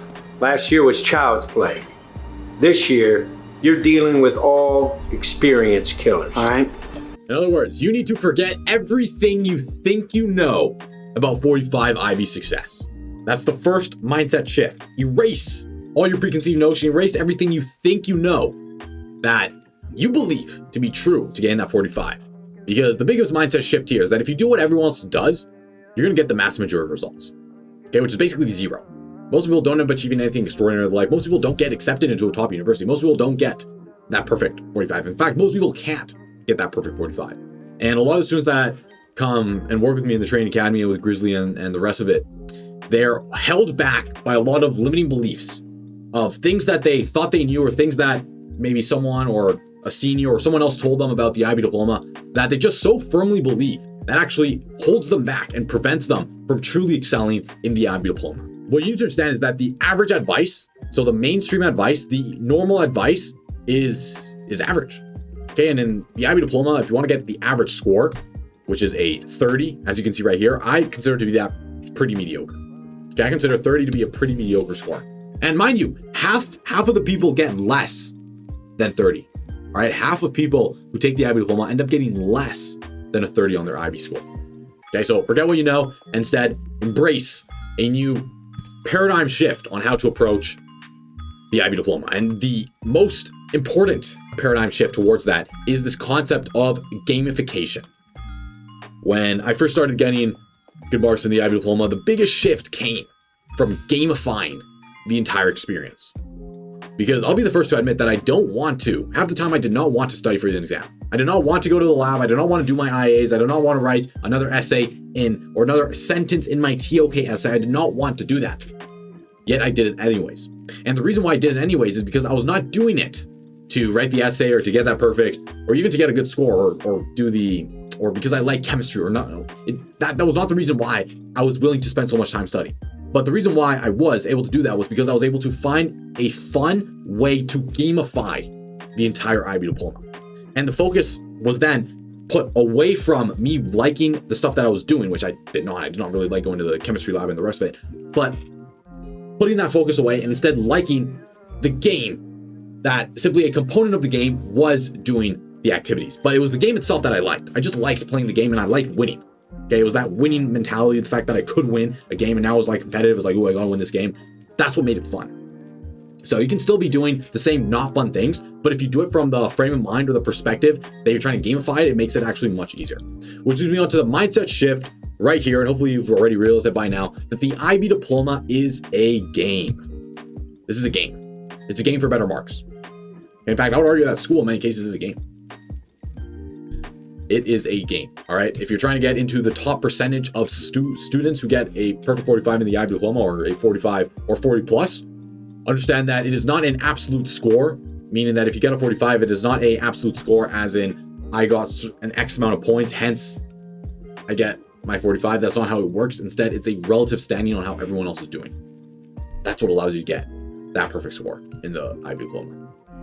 All right, ultimately, there's only a few percentage of individuals who get, in this case, a small amount of points, or a few percentage of individuals who get a larger amount of points. And what you want to do is you want to look at it as a game. And the thing about a game, and this is going to lead to one of my later points that is very important, and I was very happy that I was able to do this because this, in many cases, one is the secret of successes in my IB Diploma journey, was my ability to track consistently the metrics I wanted to improve. Track consistently in this case, I have the stopwatch right here, but track consistently what it was I was trying to achieve. And a game, simply by being a game, has metrics built into it, has metrics to track, right? You need to understand that in order for you to win the game, you need to get a certain score. And that score is determined by metrics of the game. For example, if you're playing football, that score is determined by how many balls you get into the net. So that is a metric by which you are tracking your success of the game. So this game, just by being a game, has metrics behind it to track. Which means that if you want to play the game, you need to be tracking those metrics alongside it, or else you don't know if you're winning. So if you want to win, you've got to track those metrics, which is basically a set of positive disciplines that you want to execute. And given that you want to win that game, this is basically how you unlock unlimited motivation, because you don't need to like the thing that you're doing. You don't need to like this. This is, again, another myth that you got to like what it is that you do. You do not need to like what it is that you do. You do not need to like the IB Diploma. You do not need to like the subject areas. Does it help if you like? Probably. But for most people, trying to make them to like that is not the most effective strategy. So instead of trying to force yourself to like, you can like the surrounding context behind that, which is the game. That gives you unlimited motivation. That's where you can turn the monotony into fun, right? I like to say this all the time on my YouTube channel here, that some of the greatest joys of the IB Diploma was being able to turn monotonous activities into something fun. And this, by the way, this does not only apply to the IB Diploma. This applies to any other goal you want to accomplish in your own life. When I was doing everything I could to get into my top university, there was a lot of things that I did not want to do, right? A lot of monotonous tasks with my extracurriculars, a lot of monotonous tasks with writing my essays, or my 30th draft of my essay that I did not want to do over and over and over again. But if you find a way to turn that monotony to fun, you have a huge advantage. Okay, as we mentioned before, we have the reactive versus proactive. Gamifying turns you into that offensive state. If you're playing a game and you want to win, you're going out of your way to try to win, which means you are naturally engaging in an offensive state instead of trying to always defend. All right, the reason why the IB Diploma is so difficult and for many people it's not seen as a game has to do with this concept right here of the delay of results, right? Isn't it crazy? Isn't it insane that the work you put in right now, you won't actually see the results for many years into the future, right? The essay you're writing or the exam you're studying for and that level 7 you want to get, even the level 7 itself doesn't really mean much. It's the outcome of the level 7 that matters. And that outcome, you don't see it until years into the future. Until not only you've gotten accepted into a top university, but you're at the university or you've gotten your dream job or you're living your ideal lifestyle, right? You don't actually feel that outcome until years into the future. And humans have this very interesting thing about them and this very interesting quirk, so to say, about us, that we want things fast and we want things now. And our immediate satisfaction is much, much greater than our ability to understand what we will want and what we will appreciate having done in the future. Meaning that you got to get yourself out of what I like to call the instant gratification trap. If you've ever seen the marshmallow test, you know that basically they put a marshmallow in a room and the student, or the kid in this case, was asked to resist the marshmallow. And if you resist the marshmallow, you get another marshmallow.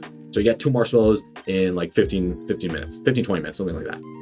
The point was that the kids who were able to resist the marshmallow the longest went on to live more successful lives. Why? Because they were able to resist the urge to fulfill that immediate gratification. And I promise you, when you do that, you can orient your life towards that, towards waiting for a longer wait, but a larger, yet more delayed reward. Okay, that's what matters. It's the delay of results that matters. If you can train your mind to be susceptible to this delay of results, you have a huge advantage.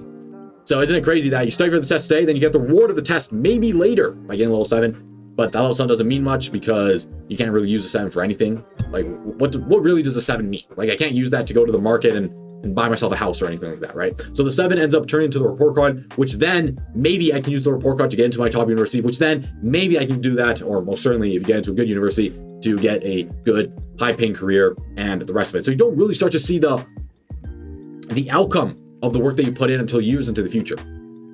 So the question is, how can you get that outcome as fast as possible so that we can utilize this human tendency to want immediate gratification? If you look at video games, right? This is why video games are so addictive. Okay, video games have basically no long-term reward.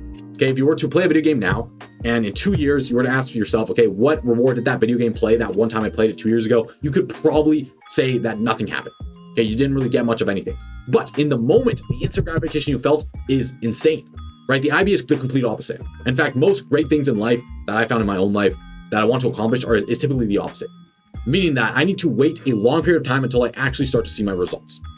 So if you can somehow leverage this tendency of humans to get results immediately, you can extend the period of time that you're willing to wait much longer because you're getting the immediate feedback. You're getting the immediate results.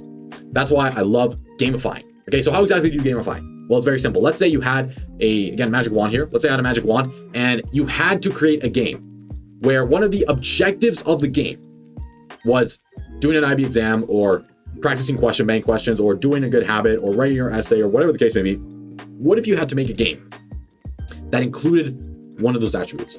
How would you make it? How would you structure that game? What would you do in that game?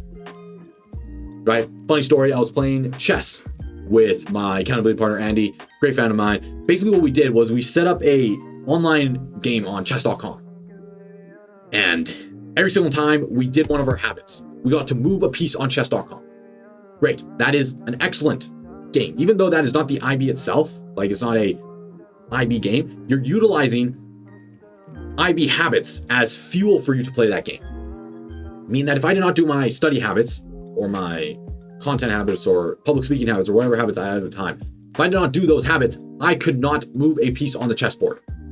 And if you know anything about chess, you know that if you don't move a piece at a chessboard, you have a huge disadvantage. So ultimately, can you think of something similar in your own life? I had a few students a while back who created this entire family game, okay, where they got to move a piece on the board every single time they did one of their habits. Okay, I think the game was like Snakes and Ladders, something like that. So can you make something similar in your own life? Now, the thing about gamifying the IB Diploma, or really any game, is that a game has objectives and rules built into it. Okay, in a game, there's a very clear reward system. There's a very clear punishment system. There's a very clear way of tracking who's winning and who's not winning. If you look at football, for instance, you realize you have rules, you have certain protocols you got to stand by. You cannot kick the ball. You cannot do penalty shots outside of the box. You have yellow cards, you have red cards. You have all these rules that keep the game being a game. So the question is, if you want to design your own IB game, what are those rules in your own life? And what are the objectives as well? Okay, research shows that we are 20 to 40% more likely to achieve a goal if we vividly describe what are the objectives. Right? Can you imagine if we played football, but nobody knew what the objective was? Like, can you imagine if we tried to play football, but no one knew if we had to shoot the ball into the net to score? Okay, how hard would it be to try to get points? Would it be likely that we score a lot of points? Probably not, because we wouldn't know what to do in order to get there. And the likelihood that you just randomly stumble upon success is very unlikely. And the way I like to think about this, especially with the IB Diploma, is if you were to put a board, if you were to get a dartboard of all the outcomes that you could achieve, so of all the scores you could be getting the IB Diploma, from a 0 to a 45, if you were to get a dart and you were to just throw the dart on the chessboard, what is the likelihood that you just randomly throw the dart and land on the 45?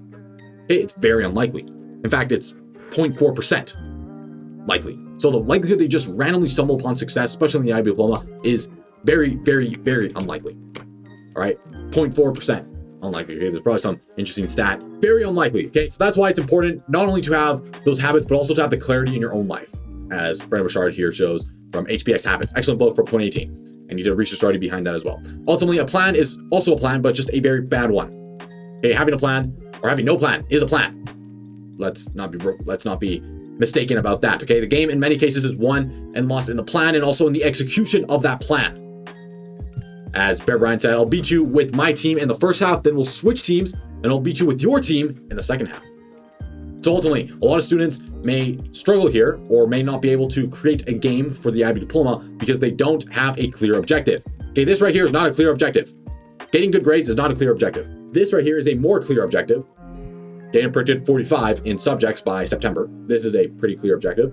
In fact, you can make this even more clear by being more specific about the grade boundaries that you have to reach in order to get that level 7. So for example, if I want to get that level 7 in chemistry, I need to reach, I don't know, a 75 out of 100. So now you know exactly of all the points you could be getting, what do you need to point towards? What percentage you got to be within? The more clear, the better. So the mindset shift here is you want to be more clear, and a lot of this clarity can also come from the speed of taking action. Okay, I like to say this all the time, where the person who's able to take action upon an idea the fastest always has the advantage, right? How long does it take you from you realizing something is a good idea to you actually doing it? Because that will be how fast and how productive you can be. So just keep that in mind. I talked about this in another video, but this is just a key concept in applying this stuff as fast as possible, right? Ultimately, most students neglect the process, instead focus on the results. Mindset shift here is that you want to grow into your goals. It was Jim Rohn who said this, that ultimately if you want to have more, you have to become more. For things to change, you have to change. For things to get better, you have to get better. For things to improve, you have to improve. If you grow, everything grows for you. So the mindset shift here is that you don't want to start by setting goals. I think it was also Jim Rohn, and I got this from Jim Rohn, that mentions the idea of the thermostat, where basically you can think of your own success as a thermostat. If the room gets very cold, the thermostat will kick in and heat up the room. If the room gets very hot, the thermostat will kick in and cool down the room. Your success in many cases can be thought of in a similar manner, where you have the thermostat, which is your own skills, your own personality, your ability to get to work fast, etc., etc. And then you have the temperature of the room, meaning that you can have fluctuations. So you can one day get a 6 or a 4 or a level 7 on your IB exam. But eventually, based on your study skills, based on your habits, based on your routines, the thermostat will kick in and bring you back down to your expected average. All right, this is why it's more important to work on yourself, and then the goals will simply become an outcome of that. All right, if you go to work on your goals will go to work on you. All right, so how exactly does this apply to the IB Diploma? Again, when it comes to winning the game, the IB Diploma game, focus on yourself first. Okay, another way to think about this is to picture your ideal self. And it's the process that creates your ideal self, right? It's the work we do that builds ultimately our ideal self. It's the monotonous work of every single day waking up and doing past paper question after past paper question, studying after this, doing extended essay, your essay, etc., doing all the work you have to do for the IB Diploma. It's that process that builds you into that 45 student, which we'll talk about in just a second. Okay, these are the roots. Building your ideal self must become the goal, because this right here becomes the root of your success. If you build yourself up to be a 45 student, then the 45 simply becomes an outcome of who you are. All right, which we'll talk about in just a second. But ultimately, this leads me down to the point of gamifying the IB Diploma, where if you have unclear end objectives of where you want to go, or where you want to grow, such as getting a good 45 IB score, you will struggle to have a clear objective in gamifying the IB Diploma. All right, you want to turn the IB into a game, and this starts by first having clear objectives. You also want to have a clear end objective. Okay, so again, this is a very more clear objective. Get a predicted 45 in grade boundaries by subjects by September. You can also have a clear daily objective, and I will argue that this is more powerful. Why? Because we want to focus on that thermostat. We want to focus on building ourselves up first, and then the end result, right? So this right here is a result. This is a habit. We want to focus on building ourselves, i.e. working on our own habits, so that achieving that 45 simply becomes an outcome of our habit, of our work, and of the end result, right? That end result simply becomes a habit of who we are. So in this case, let's focus instead on the outcome. Let's focus on the habit. So The habit in this case can be to complete 50 points of past paper questions every single day. Here is a clear daily objective, a clear daily habit. All right, so here are a few clear rules to always abide by. Number one are the obvious. Of course, obviously, be academically integrous. All right, here are a few clear rules to abide by when gamifying the IB Diploma. All right, here are the obvious. Number one, always tell the truth. So academic honesty, never cheat, etc. Number two, exam I/due date. Number three, school rules /deadlines. Okay, so these are the obvious rules. Now, these are the not obvious rules, and these are the rules that you can define in your own life. Okay, you can find these own rules, meaning these are the rules that you live by, that your game is played by, meaning that if you don't play by these rules, you are disqualified or you lose or something happens or some type of consequence occurs in your own life. So what are those rules? Well, I listed a few here as an example. Sleep 8 hours a day. Study only 4 hours a day. Have 1 day a week without the IB Diploma. Studying only begins once I start doing a past paper questions. The bus is spent studying. No distractions while working. These are your rules, your own objectives. And the crazy part about this is that these are all constraints on the game. Okay, a game would not be a game if it had no rules. Right? Like, well, what's a game without rules? For all intents and purposes, that is not a game. So ultimately, you want to decide what are the rules that you will play by. And this comes down to a concept I mentioned earlier, the theory of constraints, that we justify how long/hard we work and the outcomes we want to get based on the limits we set upon us in our own mind. If you've ever heard of Parkinson's law, you know that the amount of time that we allocate towards something is how long it will take. Right? If we give ourselves 2 hours to work on our TOK essay, it's going to take us 2 hours. If we give ourselves 2 months, it's going to take us 2 months. This is oftentimes why, if you procrastinate, you can actually get more done. And you notice that some of the most productive days were the days where you procrastinated. Now, I don't suggest you procrastinate, but you can utilize that tendency in a strategy that I like to call game overtime.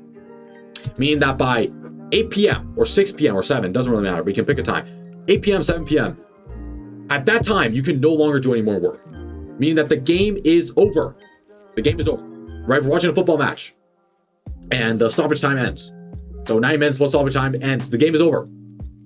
You can no longer try to score. You can no longer try to do any more plays, take any more shots. Nothing. The game is over. It's done. Isn't that a discipline we should all have in our own lives? That by, let's say, 8 p.m., you get to define the time. The game is over. You can no longer do IB Diploma work after that. Why? Parkinson's law. Why? Theory of constraints, that we will actually be more productive if we have a constraint set upon us. So ultimately, the mindset shift here is I want you to identify and then play by your own rules. So make these rules, make these inconsequential rules that you must live by if you want to succeed in the IB Diploma game. Make these rules and then keep yourself accountable. Keep yourself accountable and punish yourself if you don't succeed or you break one of these rules. Ultimately, the mindset shift here is that the game is rigged and you've been playing by rules that do not exist, or rules that you have not clearly defined. And the mindset shift here is that I love playing games where I have an unfair advantage. Rigged rules equals unfair advantage. This is how you break the IB. You make rules that rig the game. You rig the IB Diploma game. Why? By setting up your own rules. All right, let me explain what I mean by that. Let's say you're playing chess, and in chess you can move the king 2 spots instead of 1. So if you could move the king 2 spots instead of 1, and your opponent, let's say, could move the king 1 spot only, you would have a huge advantage. In fact, you would probably win that match. Why? Because it would be very difficult to checkmate you if you can move the king 2 spots. Ultimately, rigged rules equals unfair advantage. Experience plus skill also equals an unfair advantage. Leveraging your evolution also equals an unfair advantage, right? I love finding evolutionary hacks that the human body is just supposed to, like, the human body from an evolution perspective, we're built to want certain things. We're built to act certain ways in certain situations. If I can find a situation that is beneficial, that just aligns with who I am as an individual, that aligns with my own evolutionary tendencies, I have a huge advantage. And I want to utilize that. Optimizing your habits also equals an unfair advantage. All right. Ultimately, you found yourself another habit. So congratulations, you just found yourself another salmon. So congratulations, got yourself another salmon. Go to grizzly.com/salmon and type in the code GrizzlyEvolve97. So capital G, capital E, all one word, GrizzlyEvolve97. Type it in to the salmon, as you can see here in this circle. Ultimately, the point is, and by the way, this salmon right here is excellent because this talks exactly about how to leverage your evolution so that you can gain that advantage and beat the competition. Right? The reason why most students struggle with getting perfect scores is because their evolution is controlling them. Right? Their urges, their tendencies, their base nature is controlling them, and they have no control over the logical part of their brain. Right? They're at the end of a puppet string, as I like to say. So you want to master that. And not only do you want to master that inside of you, but you also want to utilize that to gain an advantage. All right, and in this salmon, I tell you exactly how to do that, so please make sure you go ahead and check that out. It's an excellent resource. You do not want to miss it. All right, so again, that's Grizzly Evolve 97. Cool. Ultimately, what you want to do is you want to turn these habits into the rules of the game. So ask yourself, how can you do that? How can you reward/punish yourself? I gave you the example of the accountability partner. Pick a friend that you want to get a 45 with, or that you want to help with, or just accountability partner. You can create this game in your own life, maybe with chess, maybe with checkerboards, maybe with just whatever, and just add punishments, add rewards. Okay, if you succeed, maybe you get a bunch of eggs and you egg each other. Or maybe you do a bet where you get money and you're like, I bet you I'm going to do this amount of money, and you have to do it. All right, now it's a game. No longer is the IB Diploma about getting marks. Now it's about winning the game. Now it's about proving your friends wrong, or winning the bet, or not getting egged, or not losing out in the chess game. Whatever the case may be, you want to find a way to turn these rules, these habits, into rules. Okay, and make those the rules of your game. Because if you're playing against someone who has the rule that they need to study 5 hours every single day, like that's just the rule of how they play the game, and you don't have that rule, meaning that you don't have a strict rule that you got to study 5 hours every single day, you are at a severe disadvantage. Okay, that's how you gain a severe disadvantage. On the contrary, that's how you gain the upper hand, by having those rules in your own life and staying consistent with them. And I'm telling you right now, when I was taking the IB Diploma, I had those rules in my own life. I tracked them, I stayed consistent with it. You can even see me right here, where it was called the stopwatch guy, because I always tracked those rules in my own life. In fact, I still have a bunch of stopwatches right here. I was known as a stopwatch guy. So I was very consistent with that in the IB Diploma, and I urge you to do the same. All right.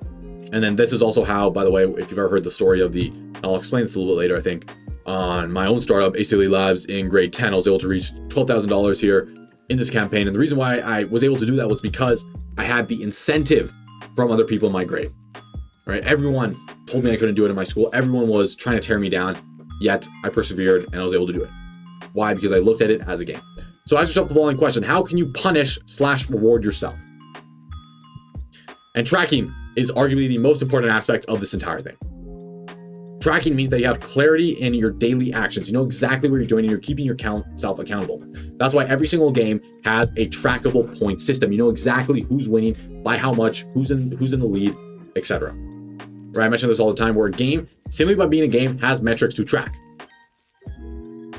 Right? And I was known as a stopwatch and the rest of it. If you don't have a stopwatch right now, I urge you to get one of these. This is one of the best investments I've ever made in really my own life. Just paid dividends over and over again, because I use this all the time to track my most important habits, my most important routines, my most important metrics, whatever it is in my life that I'm trying to improve upon. I just utilize a stopwatch like this. Now, if you don't have a stopwatch, if you're crying, they don't have a stopwatch. The thing is, you don't need to actually go ahead and buy a stopwatch. The first stopwatch I used was this one right here, which I got from you can even see it, the black one hanging. I still have the yellow one, which is the exact same in this picture from a few years ago. Oh, like 5 years ago now, it's been a while. But ultimately, I got this black one from the science lab. So I went to the science lab, I rented out, I didn't even I signed out the stopwatch. And I carried that stopwatch around at all times, and that helped a lot. Ultimately, you gotta remember that what gets measured gets improved. If you look at Ronaldo, okay, and by the way, I'm not a Ronaldo guy, I'm a Messi guy. My family's originally from Argentina, so I'm a big Messi guy. But you gotta respect the dude. Okay, you gotta respect the dude because he's measuring absolutely every single metric in his own life. He knows every single one of his stats. And what's the result? Well, medical record shows that Cristiano Ronaldo might actually be a superhuman. According to his medical results, Ronaldo has just 7% body fat, around 3% less than the average professional football player, while his muscle mass stands at 50%, around 4% more than the average player. Isn't that interesting? How did it happen? By measuring his stats as much as possible. Okay, he knows every single stat about his heart rate, every single stat about how fast he breathes, his sprint times, etc., his muscle mass, everything. All right. So I urge you, can you train like a professional athlete in your own life? If you want to get to the top tier of the IB Diploma, why don't you train like a professional?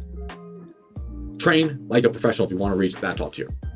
Ultimately, at the end of the day, you can't achieve what you don't measure. The likelihood that you just randomly stumble upon it is extraordinarily unlikely.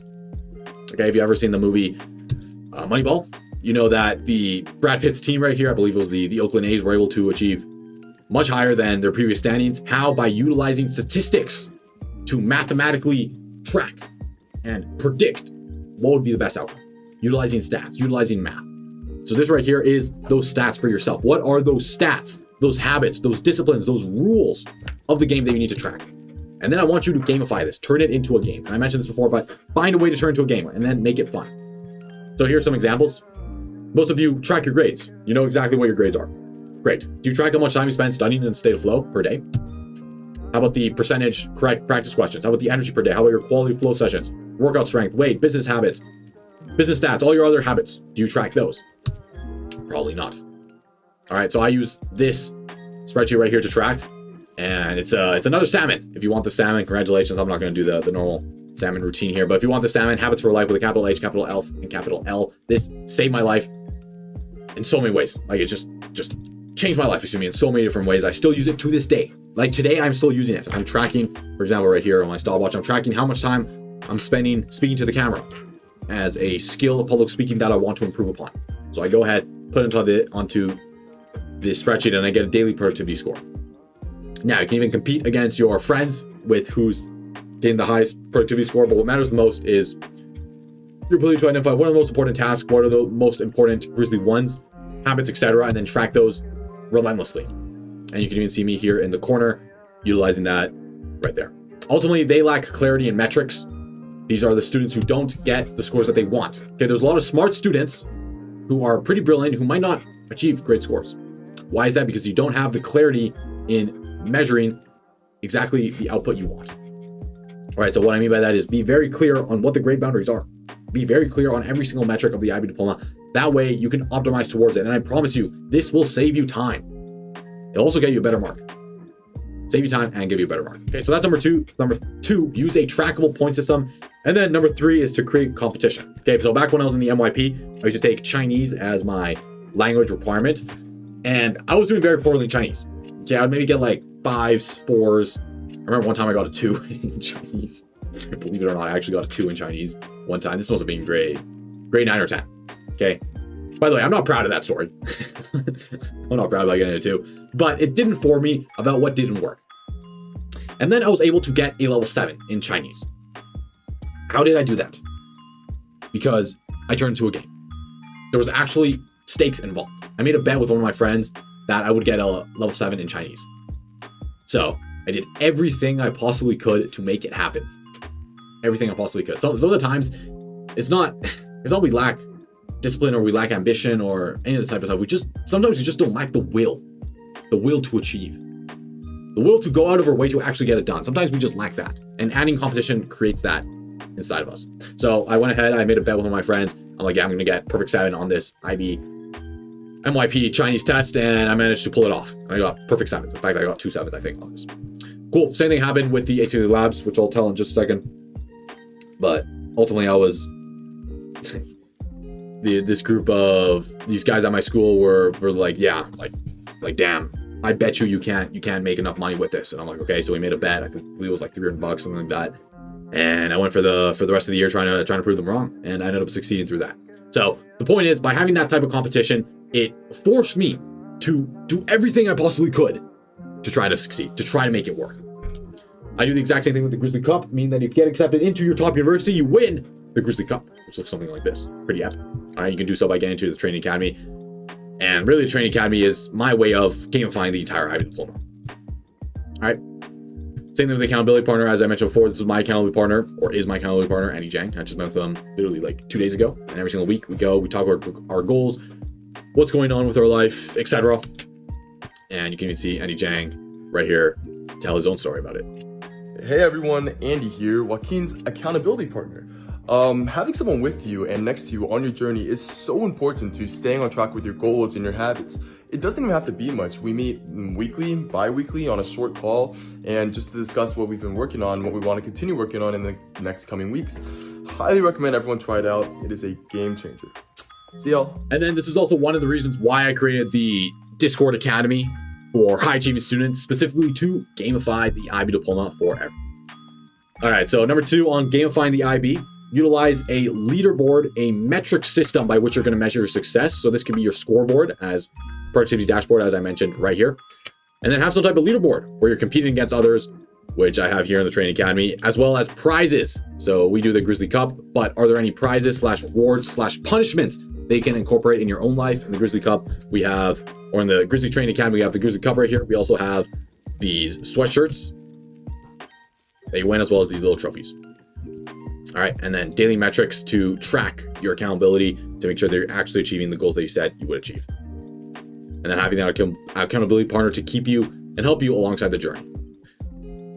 Plus trainings, plus Ivy Leagues and Q&A, so you can see right here. Ultimately, the reason why I'm telling you all this is because I am 100% certain that the Training Academy, if you're not in it right now, you are missing out. This is specifically made for IB Diploma students who want to get into a top university or who just want to get a perfect 45, whichever one you find yourself in. Most of the people here want to get into top unis. In fact, the entire Grizzly League is built around that.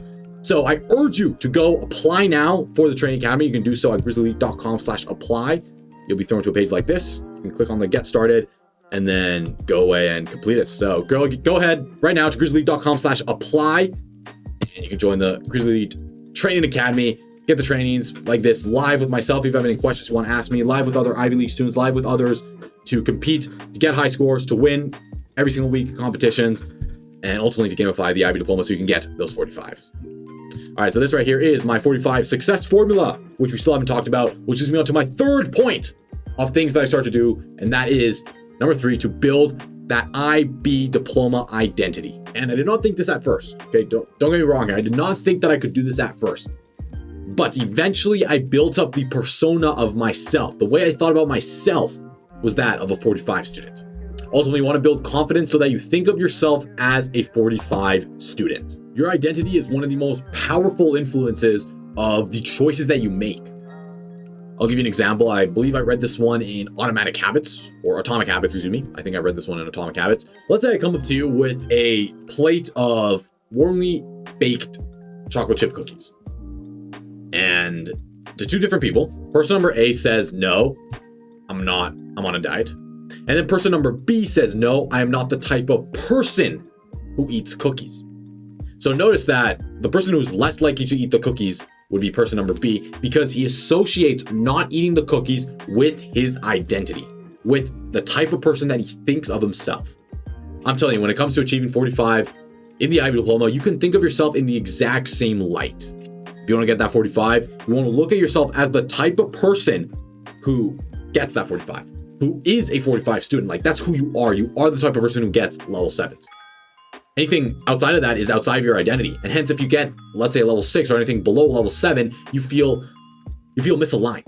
And humans have this interesting cognitive dissonance inside of them where we have this inner turmoil where the person we believe we are does not match what we say we do or the actions that we do. And that can create a lot of conflict inside of us humans.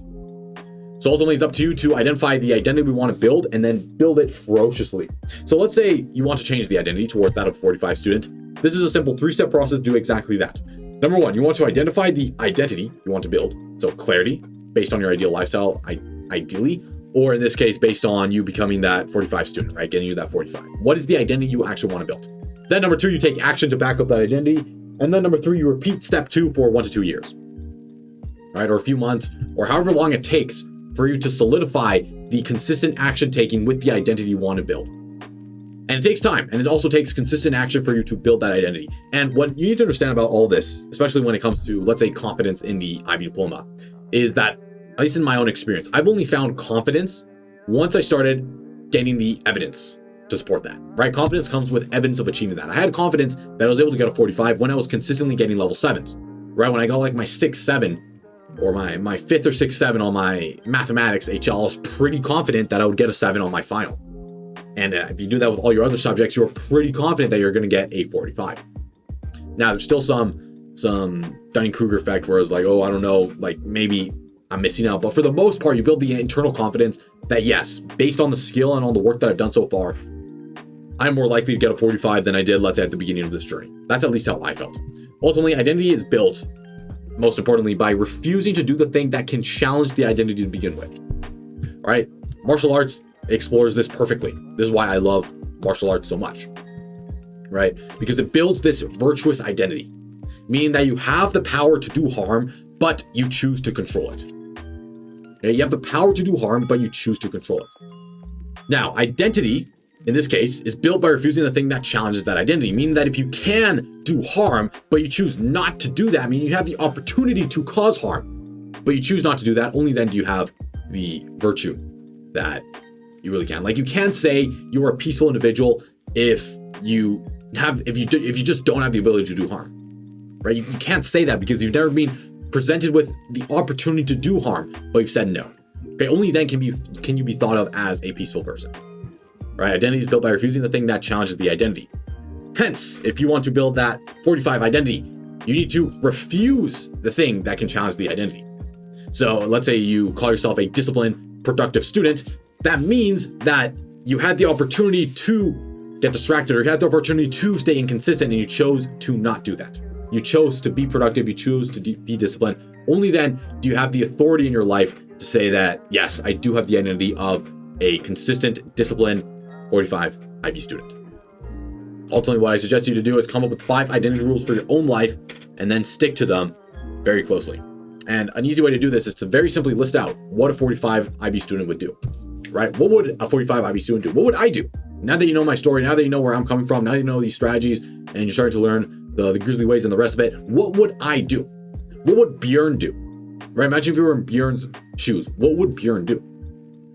So sometimes projecting yourself into that personality can allow you to temporarily live that identity so long until you actually take action, and then the taking action itself is what embodies the identity that you want to build. All right, so what would I do? Or what would a 45 IB student do? Well, I've listed it out as a 3-step process right here. Okay, number 1 is discipline. Number 2, an IB 45 student deeply understands the content that is being taught and being tested on. And then number 3, gets 7s on all subjects. Okay, and then number 3 is the most important, because you can't be called a 45 student unless you actually get 7s on all your subjects. So what I urge you to do is to take action as soon as possible to support that identity, and then to continue to do that for a long time. So with the first one, discipline, let's begin to build discipline right now. So what I urge you to do is at the end of this video to start a new simple study habit. Okay, and I'm going to show you exactly which habit to start in the future, but you can start right now as doing something as simple as, let's say, 50 points of past paper questions every single day. Will you commit to doing 50 points of past paper questions every single day? If you said yes, you showed your claw, that means that you need to do it and you need to take action. And when you make that commitment and you start doing it, that's where you can start to build the identity. All right, this is myself in high school studying for those level 7s, getting those 50 points every single day. And it's ultimately the discipline of studying every single day that builds the identity of a studious individual. All right, it's the action that supports it. And then ultimately you just continue to do that for a long time. And by doing that, that's where you build the identity. So number 1 is discipline. Number 2, deeply understands the content. Okay, do not study to memorize, study to understand. This was a big takeaway I've had in my own life. Like, I no longer, especially here at the university, I no longer study to just memorize stuff. I think that is that's just such a waste of my time. Okay, why would I study to memorize something just so I can forget it in the future? I study to understand, meaning that I want to understand so thoroughly what it is I'm learning that I'm able to connect the dots on different projects, on different disciplines, on different areas of study, on different subject matters altogether. And I'm able to connect the dots and truly understand what it is I'm studying. When you do that, you have a significantly deeper understanding of the content you're studying about, which allows you to not only thoroughly understand what's happening and then get that 45, but also better appreciate the content that you're learning, right? Better appreciate the world around you, which I believe is just such a beautiful thing when you start to see the connections between different disciplines, you start to see the connections between all the different material that you were studying, not only the IB Diploma, but in university and things you read in books. I read a lot of history books and the rest of it. I just find it very fascinating to see those connections. Not only does that give you something interesting to talk about, but it also just allows you to explore the beauty of humankind, right? The world, the universe, etc. Ultimately, another way to do this is to teach the content to your friends, family, and camera. Okay, one of the reasons why I spent a lot of time talking to the camera was so I could do it for myself, right? The hours and hours and hours I spent teaching content in the World Scholars Cup was for myself, so I could learn the content, was so I could learn all of the tactics being taught, forensic science in this case, and many other parts of the World Scholars Cup curriculum. That way, when I got to the competition, I knew exactly what I had to do. I knew exactly the content. I studied it simply by teaching it to other people. And the thing about teaching it to other people is that it's a form of active recall. You are forced to explain it in your own words. And that forcing to explain in your own words allows you to resynthesize a lot of the content, right? Allows you to relearn. Because if you don't understand the content, there's no way you're going to be able to explain it thoroughly, precisely, and articulately to somebody else. Okay, there's just no way. Okay, I've tried to do that. Like, I tried to half-ass learn something and try to explain it to someone else. It does not work. So by forcing yourself to explain to someone else, you're basically guaranteeing that you understand the content enough so that the other person can know it. All right, so that's why I like explaining things to friends and family. Okay, you don't need to do this for everything, but once in a while, I do like just explaining the content that I'm learning to my friends, to my family, right? When you're at the dinner table and your mom asks, what are you doing? Just use that as an opportunity, right? Use that as a win-win situation to, I mean, you're eating food, so you might as well just make, if you want to be productive about it, if you want to think of it from that perspective. I don't really like to think about it from that perspective, but if you want to be more productive in the dinner table, so to say, explain it to your parents. All right, again, I don't suggest you always do that, like use the dinner table to enjoy your food and have family time, but it's a way nonetheless to form active recall. Teach the content to your friends, family, or camera. Another way to do this is make questions. I don't really like this with the IB Diploma because the IB DP really has a set way to make questions. Okay, they really ask their own questions with this IB type of flair to it. So it's up to you. If you want to ask questions, do so with the understanding that you're trying to develop a deeper appreciation of the content. Okay, I used to do this all the time with the World Scholars Cup, where I made tons of past paper questions with the Scholars Cup, and that allowed me the most. All right, and the most important aspect I would say to deeply understand the concept is to do as many past paper questions as possible, because at the end of the day, that's what matters, right? It doesn't really matter how much you truly learn the content or how much you even truly understand it, but the scores you get at the end of it. And there is a correlation between this, meaning that if you do well in the exam, it's more likely than not that you actually understood the content. So I say just why not just do both in this case. And then number 3 is to get 7s on all your exams. Okay, so I urge you to do everything you can to get a level 7 on your next exam. If you're not getting a 7 on your next exam, you are building the identity of a not 45 student. You're building an identity of a 6 or level 5 student. So get a level 7 on your next exam. Do everything you can. Okay, go all in. Pull all-nighters if you, again, I don't think all-nighters is a good idea even, like get sleep before, but what I'm trying to say is spend a lot of time studying for this next exam. You don't need to do that for every exam, but just do so enough so that you can get the momentum going. What matters here is the momentum. So you get a 7 on this exam, then you can find a more productive, more efficient manner to get a 7 on the next, but at least you got on the 7 on the first exam, which builds the identity of getting level 7s. And what I mean by that is very simply to go all in. Go all in, as I mentioned right here. All in. Put all your chips to getting a 7 on the next level, on that, getting a level 7, excuse me, on that next exam. So make the commitment with me real quick right now. Get out your Grizzly Claw right here that you're part of the community of ultra high achievers, and say it with me very simply that I commit that as soon as I know Grizzly strategies are the key to getting 45, I will go all in. Again, I commit that as soon as I know Grizzly strategies are the key to getting 45, I will go all in. Excellent. And ultimately do everything you can to get a level 7 on your next exam, because that builds, and that's the first step towards your 45 identity. Ultimately, I thought I could do it, built that 45 identity, which got me the confidence and the momentum I needed to continue to do that. All right, so that's step number 1 in the IB success formula. Build the identity of a 45 student by utilizing the 3-step process I outlined before. Now for number 4 of the things I did to get a perfect 45 and absolutely everything is the study skills. All right, how exactly did I study? How did I approach the IB Diploma? How did I approach the process of studying for that 45? Well, I'm going to tell you right now.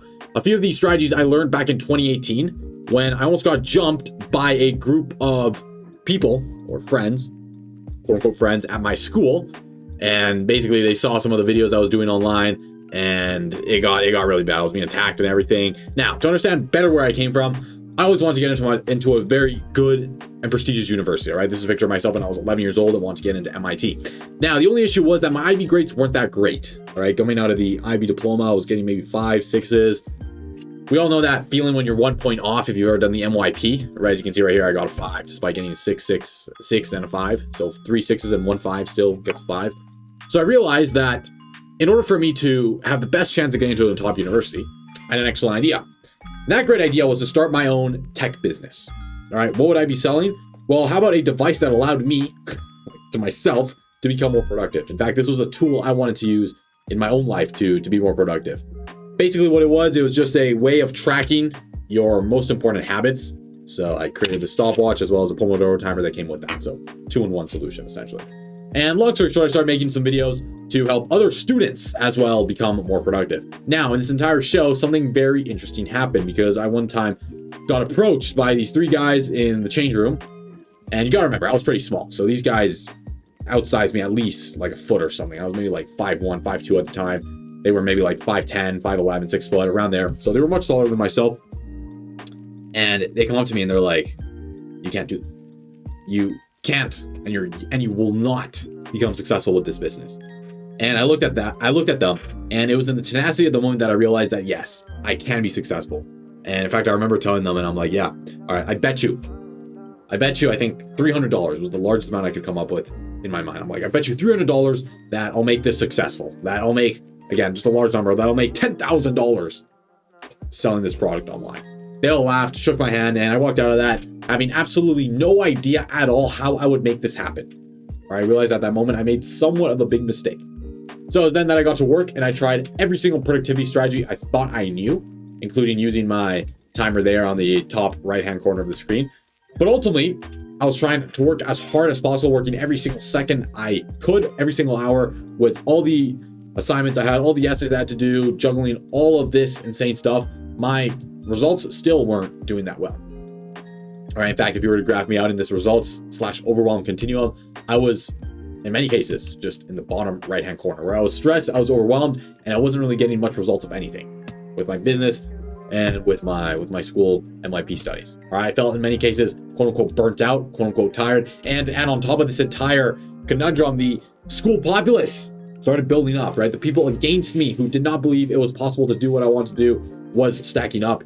And ultimately, I remember it reaching a point where I felt like absolutely everyone was against me and betrayed me. And it didn't help that people were trying to take me down online, right? Making very inappropriate stuff. But long story short, the moral of this entire story, and the reason why I'm going through this, is because I had to juggle all these type of things. In fact, you might be juggling these things right now in your own life, right? Maybe you have school, maybe you have essays, maybe you have social life to try to do, SAT, college apps, extracurricular, clubs, sleep, family commitments, student board, extra commitments, extracurriculars outside of this, just way too many things that you gotta work on, right? Nonprofits, all this crap. In many cases, that's just taking up so much time. So I know how it's like. And in that darkest moment where it just had not only all this stuff in front of me, but also this entire drama on top, I was busy, quote unquote. I was dead. I was constantly working. I felt burnt out, which I very strongly despise to use that word if you know me at all.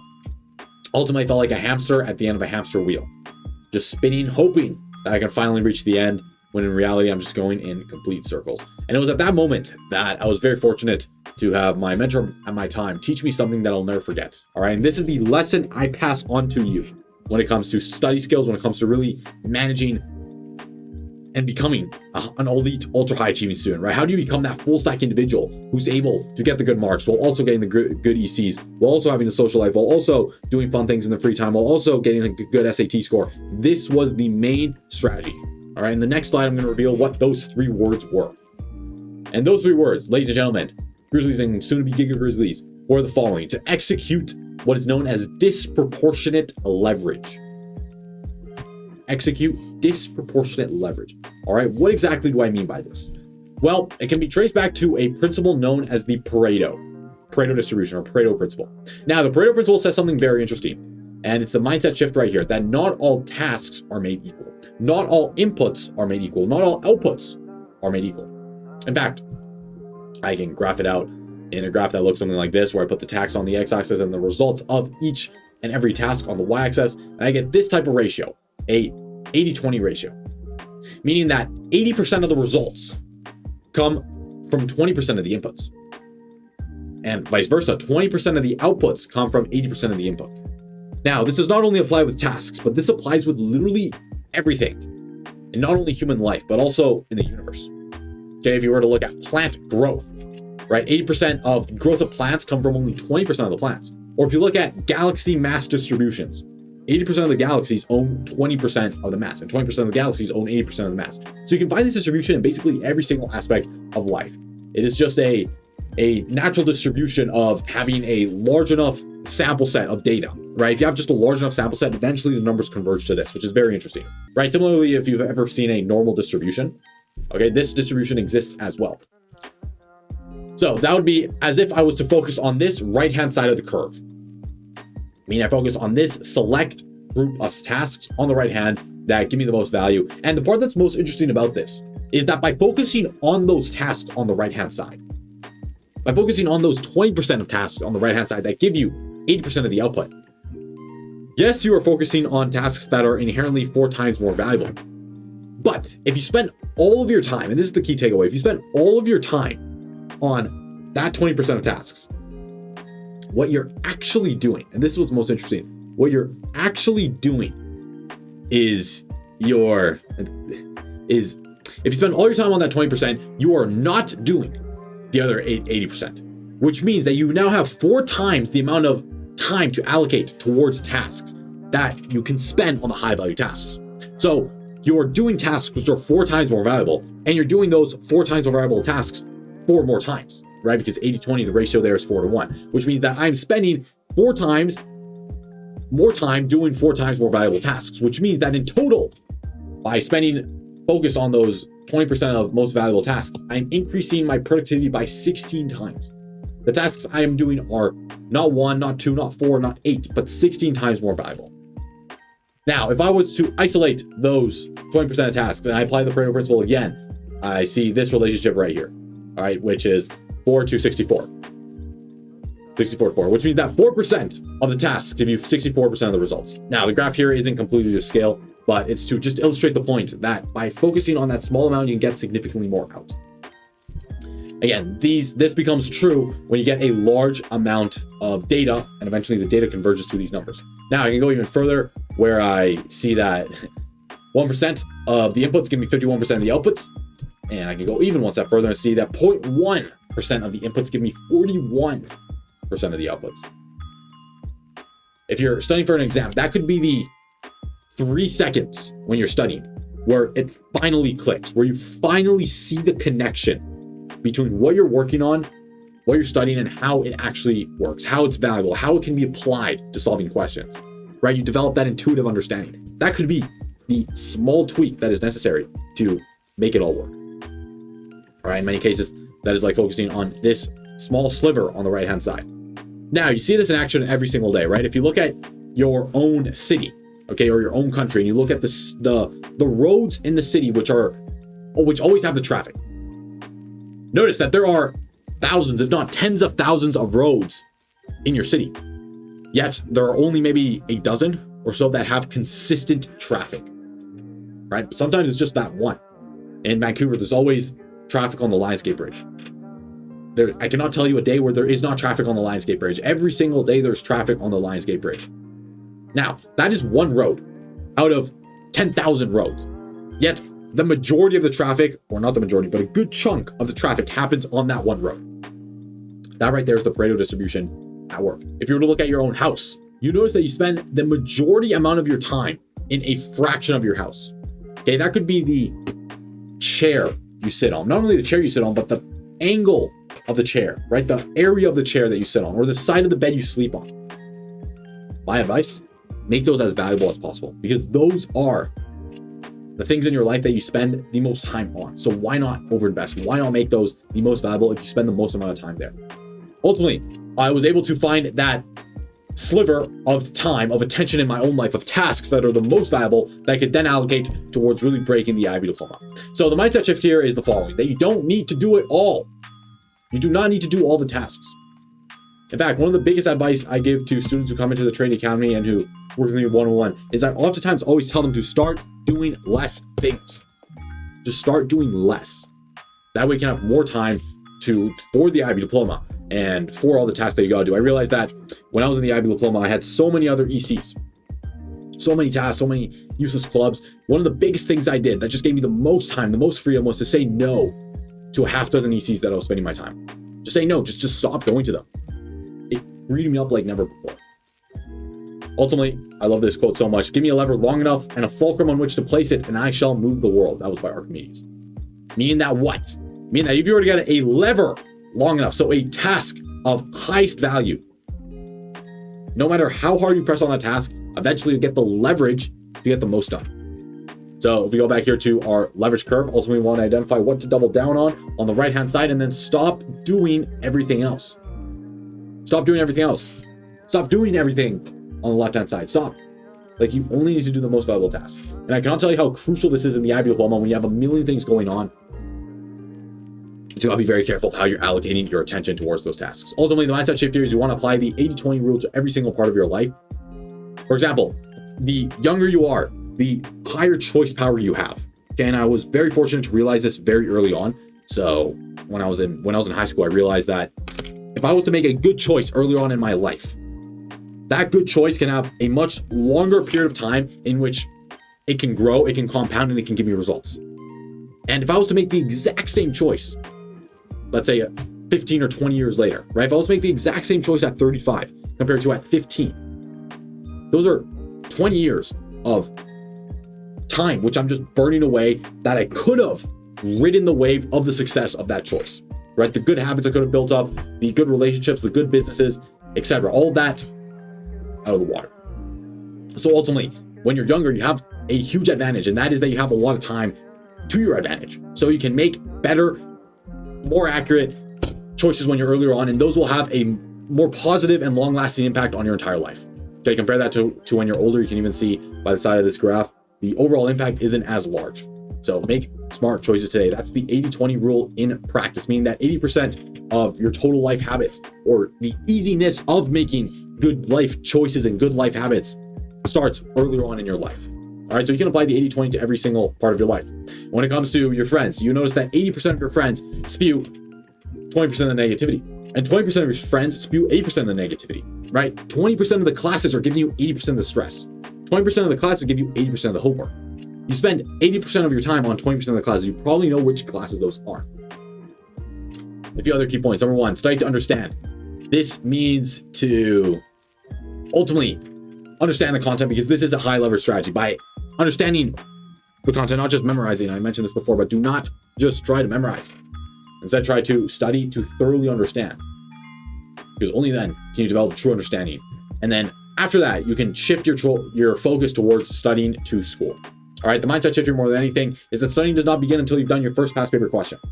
I mention this all the time. So what exactly is the highest leverage tasks that I discovered throughout this entire 2018 process? The highest leverage task is very simply that of active recall. So that'd be focusing on this side of the leverage curve right here. But more specific than that, you can even get better. So this is maybe the 20% of 80, maybe even less, like 4 to 64%. But this right here is the 1 to 51%, where you can get huge output, huge leverage by focusing in on this small sliver. Again, it's context specific active recall. Past papers is an example of this, but ultimately, I like to call this the bottleneck past paper method, is by far the most productive and most effective study strategy I've ever come up with, and it works like crazy, like absolute bananas when it comes to getting good marks in the IB Diploma. All right, so let me explain exactly how to do it. It first starts off by understanding exactly what your past paper goal is. All right, what is the goal of solving these past papers once you start to see them? Because there's a certain way in which I approach doing past paper questions. All right, the idea of past paper questions is to create this mental mapping with question, and not necessarily answer, but question and strategy. Meaning you want to create a type of function in your head where you see the question, so you input the question into your senses, and then your brain comes up with a strategy and a methodology by which to approach that question and solve it. So that's really the mental connection that we're trying to make. Ultimately, there's two ways to do past paper questions and to create this mental connection. I like to call this the past paper coin. You have two parts to this coin. All right, that if you leverage and you completely master, it'll give you a huge advantage. Okay, so the first part is the conscious aspect, and then the second part is the subconscious aspect of the coin. This is similarly or akin to me saying the intuitive / the logical aspect of the coin. Ultimately, intuition is to get the general idea, then the conscious brain jumps on top to try to logically justify that idea and then find a solution from it. In other words, what I mean by that is that consciousness maybe takes up a small amount. Delete that. And what's most interesting about this is if you look at the way your brain is made up, consciousness takes up just a fraction of your brain, right? 10% of the alleged computing power of your brain. Meanwhile, the subconscious aspect takes up a much larger part of your computing power. In fact, most people don't even realize how powerful this aspect of our brain is. So as a high value task, we can focus on the 10% of conscious effort, which is the route that most teachers take when it comes to doing math questions and the rest of it, or we can focus on the subconscious part, which is what I did in the IB Diploma, and it actually ended up working very, very well. So let me show you exactly what I mean by that, okay? So a high value task in this case is to improve the subconscious mind. Why? Simply because there's a huge chunk of unleveraged computing power that's just sitting in your brain. So let's go ahead and do exactly that. Let's improve the subconscious part of our own mind. We do that by building intuition. Okay, so the goal here is to build intuition when solving past paper questions, when solving questions. In other words, the goal with past paper questions is to do as many of them as humanly possible. Do as many past papers as you humanly can. Okay, this is similarly to just becoming a machine. You want to become a machine of past paper questions. Similar to that of Bjorn, as you can see right here, where he's just doing past paper question after past paper question after past paper question. You want to become a past paper question machine, to say the least. All right, so the mindset shift here in improving your intuition and improving your subconscious is to focus more on the actual quantity of questions that you do, or the quantity of input that you take in, and less on the quality of that input. In fact, Thomas said it better. Thomas A. Callaghan Jr. said it best here, where quantity has a quality all of its own. This is not to say that quality is unimportant, but that it is not the only factor that determines success in war. In many cases, sheer weight of numbers can overcome qualitative superiority. All right, by the way, Stalin did not say this. Ultimately, when it comes to studying, the mindset shift here is very simple, that you want to build that intuition. You want to build that gut feeling so that when I show you a question, it snaps and you know exactly, maybe not, you don't know what the answer is, but you know exactly what to do. And the only way you can build that intuition is by seeing question after question after question after question, that your mind has become so akin to the patterns that it sees it and it automatically knows what to do, right? It creates that function. The reason why I was able to master the IB Diploma so strongly was I just saw so many questions. I did so many past paper questions that I burnt into my consciousness in many cases, the mapping between question and answer, specifically in the IB Diploma format. So I'm suggesting to do something very similar to create that gut feeling. And the question about, and the most interesting part about this is that it actually doesn't take that much time to do. All right, is it intense? Is it faster? Is it harder work? Absolutely, but it doesn't take that much extra time. All right, and I'll get into that in just a second. But ultimately, we want to leverage this intuitive aspect, which is fast, it's unconscious, it's quickly. So the goal here is to focus on the fast/unconscious aspect of your brain. If I show you a picture of a grizzly bear like this, all right, or of this animal, is it obvious what comes to mind, right? Your brain oftentimes just automatically tells you that this is a grizzly bear. Okay, you don't need to think, you don't need to try to analyze, you don't even need to use your logical brain. Your brain knows right away that this is a grizzly bear, all right? It is the automatic system, the intuition that we have, because we've seen so many grizzly bears before that when we see a picture like this, we know exactly what type of thing this is, what type of animal. Now, I'm going to show you something very similar on the next slide. All right, let's see not only what you see, but also what you do. So if I was to show you this picture right here, what happened? Well, first of all, you probably recognize that these were numbers. So this one right here was a 5, this one here was a 2, this right here was a 7. Notice that you wouldn't always be able to do this. Okay, if I was to show you this expression when you were, let's say, 3 or 4 years old, you probably wouldn't be able to name the numbers. As simple as that might sound, there was a period of time in your life where you wouldn't be able to know what these symbols mean, what these symbols meant. All right, but now I show you this picture and you instantly know that this is a 5, this is a 2, and this is a 7. You also probably realize right away that this is an add and this is an equal. And you also likely realize that this is a variable. Now, who here realized or who here did the following in their head without even realizing it? Who here did the following? You saw the picture and you did the following. Okay, you subtracted 2 on both sides, and you got 5. 5x equals 5. Then you divided by 5. You're left with this, and you found that x equals 1. Now notice that without me telling you anything, I didn't even tell you to solve for x. Your mind probably rearranged the equation and solved for x right away. Isn't that interesting? Meaning that you've done so many of these questions that your brain basically snapped and knew exactly what it had to do. That is your goal with studying for the IB Diploma. You want to become so bulletproof so that even if you get stressed on the exam, even if you freak out or whatever the case may be, you just know the question because you have the function ingrained in your own mind, right? This is a function, so to say the least, right? You see this input, this right here, you know exactly what to do. All right, ultimately, you're looking for what are known as the aha moments. These are either the key steps in solving a question or the limiting factors that prevent you from moving forward.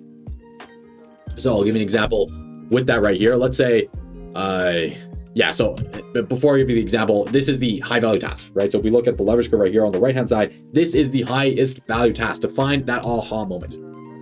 So as an example right here, if I was to tell you this, so A plus B equals 5, and I also tell you that A times B equals 3, what is A squared plus B squared?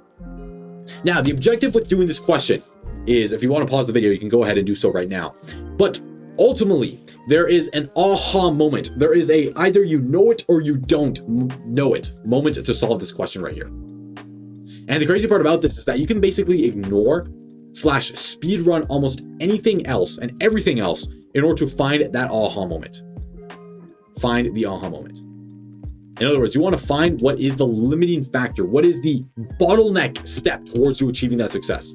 Like, what is stopping you? Why are you not able to find the answer if you can't find it? Or if you can find it, what is stopping you from doing it quicker? You want to identify what that is and then tackle it. Take it on and on. Just eliminate it. And the crazy part about that is that you can stop doing basically everything else in the question, only focus on the aha moment, and assuming that you still maintain the skills of addition and the rest of it in the exam, you're going to do great. In fact, you're going to do very, very good because you've identified exactly the stuff that would have stopped you, that would have prevented you from finding the answer. So a few of the things that you can ignore. Number one is useless arithmetic. Do not spend time doing useless arithmetic. Do not spend time on those easy side quests. This can include just rearranging numbers or subtracting or dividing or doing long division or any of this type of stuff that you already know how to do, but is not an aha moment, is not a limiting factor that will stop you from achieving that goal. Stop doing it. I urge you right now, stop doing it because it is a low value task. Ultimately, you fall into this trap of doing what's easy rather than what's necessary. I urge you to ignore what's easy because Jerry spends all his time on his easy filler. In fact, this is a huge tip right now that really helped me in the IB Diploma. You realize that some of the highest value tasks, in fact, I would argue that almost all of the highest value tasks you want to achieve in your own life are difficult, are challenging. If I was to tell you to list out your to-do list, and I would almost always guarantee that the thing you don't want to do is oftentimes the exact thing you have to do. And it is the highest value task. So you can beat out the majority of the competition simply by doing the stuff that you don't feel like doing, by doing the difficult things. Why? Because most people will not do it. And if most people will not do it or do not want to do it, that in and of itself makes it scarce, which adds value because most people are not willing to do those difficult things. So ultimately, Jerry spends all his time on easy filler instead of doing what's necessary. So don't be like Jerry in this case. Do not fall for this trap. I urge you, do not fall for this trap. Ultimately, the mindset shift here is that Bjorn takes the least steps possible to find that aha moment. Instead, Jerry does what's easy. And Jerry fills all his time doing the easy tasks rather than finding what's difficult, what's necessary, and taking that on head on. Ultimately, the mindset shift here is that if you do what's easy, your life will be hard. However, if you do what's hard, your life will be easy. Alice Brown. Why do we fall into this trap? Because our brains are designed to do what's fun and easy, simply from an evolutionary perspective. Now, don't get me wrong here. You can make hard tasks fun. You can make hard tasks fun. For example, doing past papers every single day can be fun. It actually can be fun. And I'll tell you exactly how to do that in just a second. But ultimately, even if it's hard or even if it's not fun, that is irrelevant because what really matters is doing the necessary tasks consistently. All right, can it be repetitive? Absolutely. But does it need to be monotonous? I don't think so. And that's what I was saying, that you can make hard tasks fun. You can make monotonous tasks fun. One of the ways that I did that was with a stopwatch, which I'll talk about a little bit later. But basically, and this is the original stopwatch that I have in this picture right here, I carried this around everywhere I went. And whenever I sat down to do productive work, I would always have my stopwatch next to me and I would start the stopwatch. I would start the stopwatch and I would gamify the entire IB studying program. That way, when I started working on my IB Diploma or I started working on studying or doing past paper questions, I had the stopwatch next to me and I could track and gamify how much time I was actually spending. Huge tip. Stopwatch method changed my life completely. Because not only did I now have the incentive to actually do productive work, but I also realized how little time I was spending actually doing productive work. We'd like to severely overestimate how much time we spend. So this helps you gain clarity on what are those least valuable tasks, how little time you're actually spending on the stuff that matters the most. The way that you can actually make it fun is by playing some EDM music, right? I used to listen to this playlist right here every single day when I sat down to do past paper questions over and over and over again. I found that it got me to the zone, right? I listened to the music. I'm starting to really go with I typically listen to uplifting trance, puts me to the zone, also makes me happy because it's good, uplifting music. Ultimately, it makes what would otherwise be a set of monotonous tasks actually kind of fun. And you need to understand that math itself is not fun. Okay, at least I don't find it fun. If you find math fun, great for you. But most people, I assume, do not find math fun. Okay, I did not find the math itself fun. I did not. But I was able to make it fun by making the process fun. And this is the really big mindset shift. You can do something boring, but if the process is done in a fun way, the doing it doesn't matter what it is you're doing. Why? Because you have a better reason for why you're doing that monotonous task. You have a greater why, so to say, that can pull you through those difficult and annoying times. So with that, ladies and gentlemen, you just found yourself another salmon. I reward those who stay and go through this content and are willing to improve themselves and become that ultra high achieving student with these salmon gifts. So ultimately, if you want to cash yourself another excellent salmon, go ahead to grizzly.com/salmon and type in the code Grizzlies in the Wild, all in one word with capital letters everywhere. And then you type in here, enter salmon, type it in right there, and you get access to my study playlist, all right, on Grizzlies in the Wild. So go ahead, check that out, grab yourself this playlist, and become that machine, so to say the least. All right, become the monotonous, repetitive machine, because we do what's necessary, we do what needs to get done, and what needs to get done is the day-by-day habits that truly build the skill and build the intuition towards getting that 45. All right, so ultimately you can make those monotonous tasks fun, but more importantly, you cannot avoid high leverage tasks. In fact, the task, whether it's easy or hard, doesn't really matter. What matters the most is how valuable is it, right? What is the leverage on that task? Is it a high leverage task, meaning that I put a little bit of time in and I get significant out, so the in to out ratio is much higher? Or is it a low leverage task or a low value task? That is up to you to decide. What I urge you to do is spend 3 flow sessions of 45 minutes every single day. Using the stopwatch right here, you can set a stopwatch or work until 45 minutes and just stay to flow. Without distractions, without anything else that could pull you away, locked in on one thing, in a state of flow. This helped not only my life, but also the life of Mr. Sam. He was not doing the IB Diploma when I first met him, but he was working on his AP exams, and he utilized his exact same strategy of measuring his stopwatch, gamified the entire process. He ended up telling me that it was actually much more enjoyable than any study he did before, and he got perfect scores right here, as you can see. So ultimately, my success formula, number 1 is I thought I could do it. I had that 45 identity.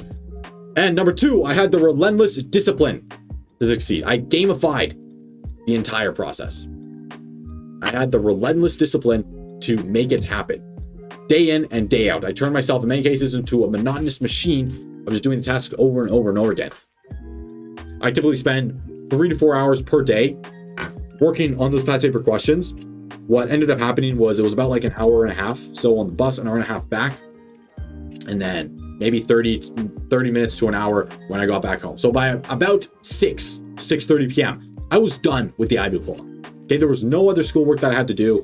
In fact, sometimes I'd finish even earlier at around like 5. So I got back from school and then I had no IB schoolwork to do. I could just focus on my ECs, or I could go to the gym, or I could hang out with my friends, or just have a good time. All right, whatever I wanted to do, it's chill. But what ended up happening, more importantly, was that I created those habits. And by creating those habits and tracking it consistently with my stopwatch, as you can see right here, I was able to build not only discipline, but also the intuition necessary to achieving success in the IB Diploma, all right? And that comes down to really making the intuition secondhand.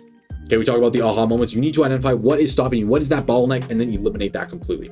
So ultimately, the mindset shift here is that results and time spent are not linear. They're exponential. All right, and this is something I learned when I was trying to do multiple different ECs at the exact same time.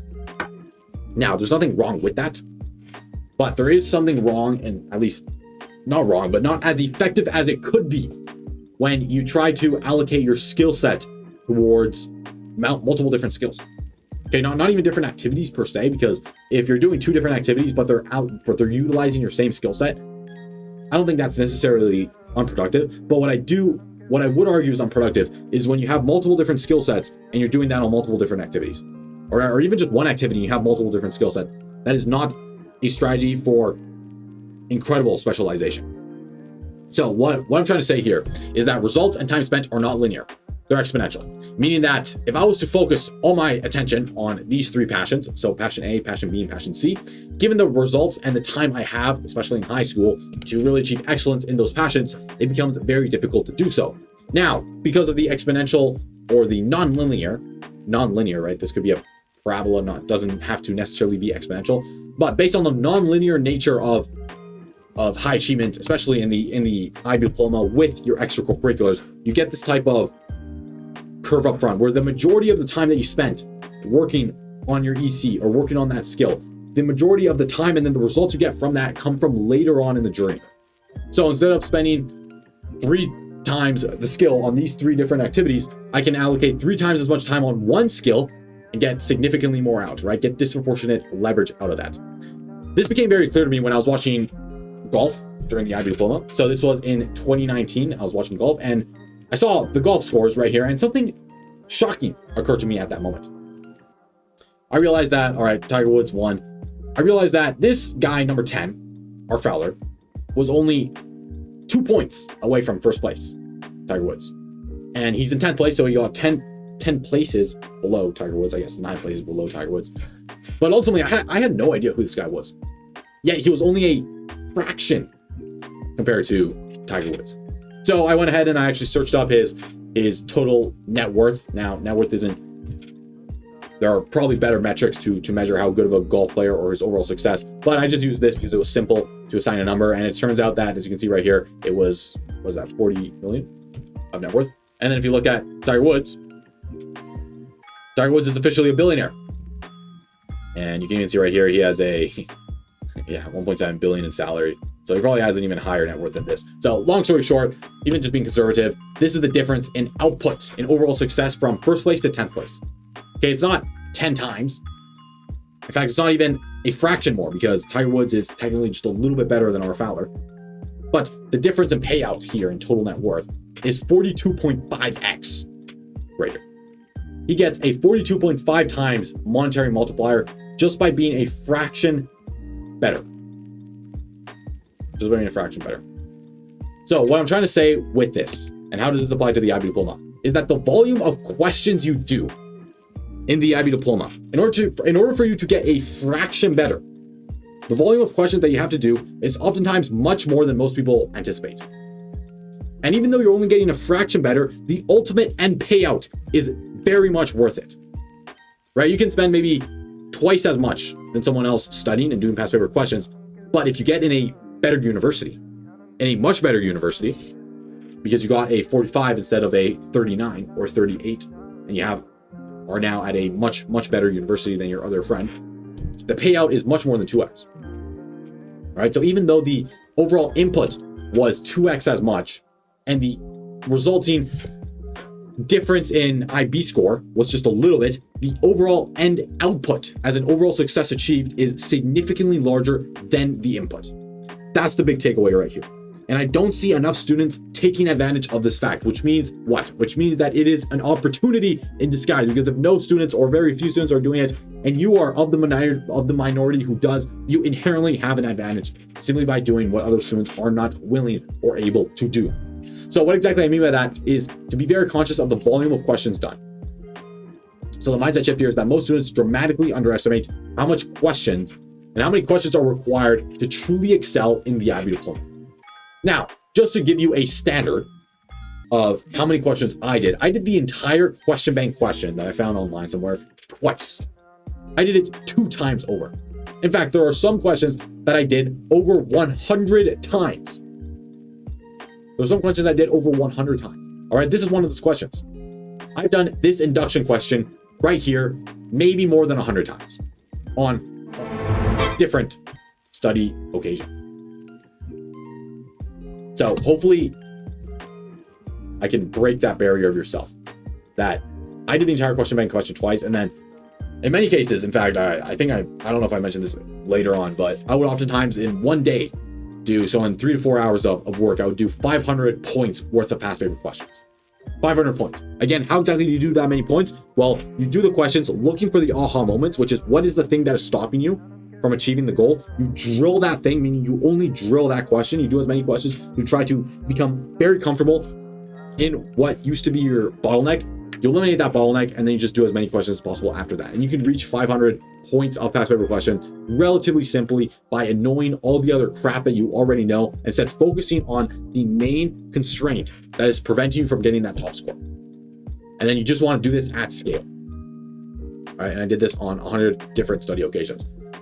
Which leads me onto our next salmon. So congratulations, you just call yourself another salmon. So you can go ahead to grizzly.com/salmon and then type in the following: IBQBank secrets. IBQBank secrets, where I show you some of my secrets of going through question bank training sessions. In fact, I even do a training session with one of my JqR&x students, showing them exactly how I study, how I train, how I find what the aha moment is, and then I just drill that out of existence. Ultimately, if I was to ask you, what would you do differently if you had to do 500 points of past paper questions in the next 3 hours? How would you spend that time? How would you allocate your attention? How would you allocate the method by which you study? Ultimately, that comes down to 3 minutes with ahas to do 7 marks, which actually becomes kind of reasonable if you start to do them fast, right? I like to prioritize speed. In many cases, just doing as many of them as fast as possible. Meaning that you do a question, you quickly use your intuition, then you look at the answer, you see if your intuition was right. If it wasn't, learn from it, then go again, do another very similar question, learn from it again. And again, I explain all of this in the salmon that I just showed before. But more than anything, this is really the way that I go about doing it. You want to avoid doing all the crap on the left-hand side and then double down on the aha volume. Okay, and then do that at scale. You want to become a machine. Now, for number 6, this right here is the largest determining factor that I've seen between Jerry's and the Bjorns. And I cannot tell you how important this is. In fact, every single time I've worked with a high team student, every single time, they always had this trait mastered. Whether they realized it or not, they had this trait mastered in their own life. All right, and this comes again from the research of Brendon Burchard. Love this book, love this research. Go ahead, read it if you haven't done so already. Ultimately, they did not want to achieve a good 45, but they felt like they had to.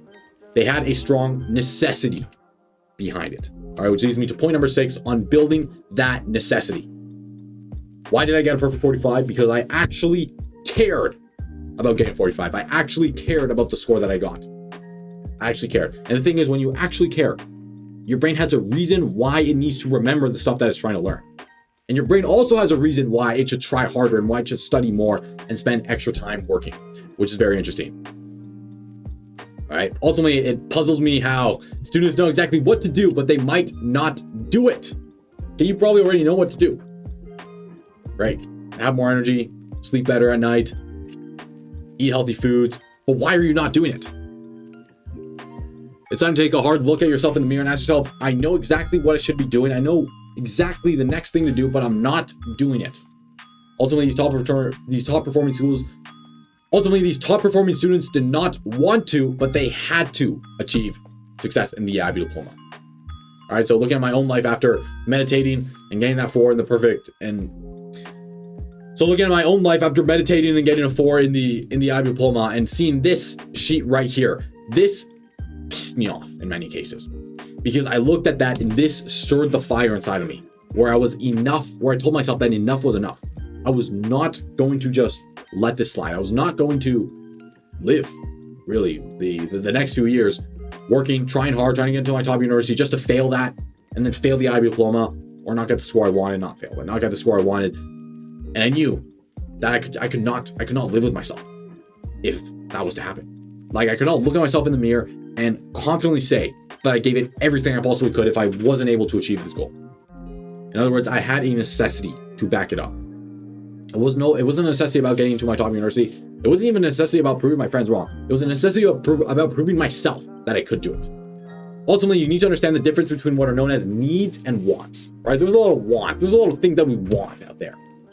But there are a select few things that we absolutely need.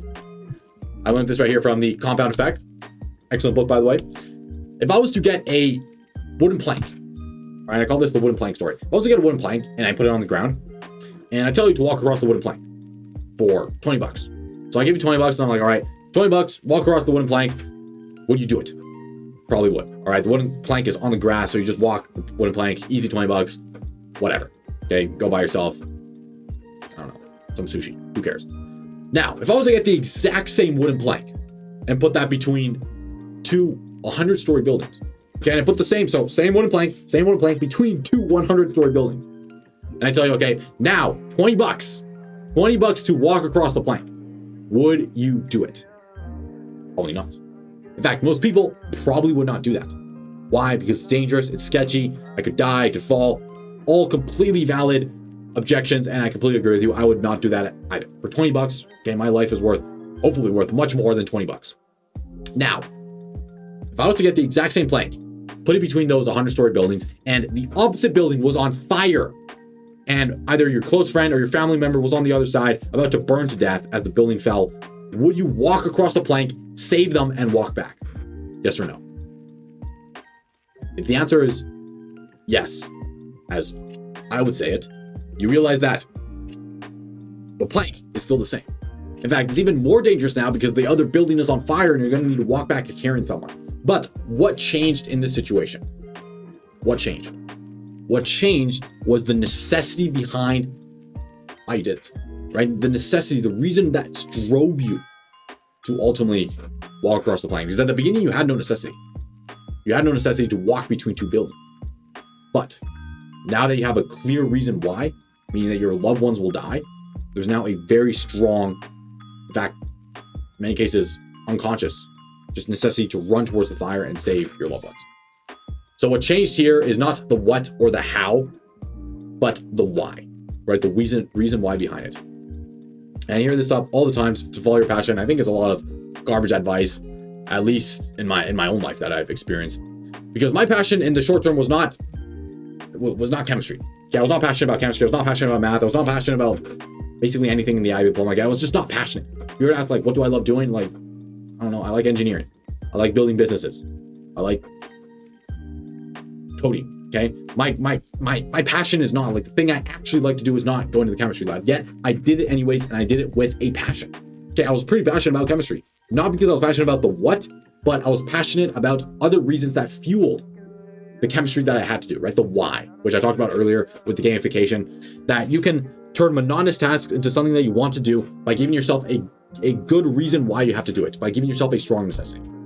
Now, my passion in the short term, I have to admit, was not the healthiest, but this is the truth. This is what I thought to myself. I did not want to be a failure.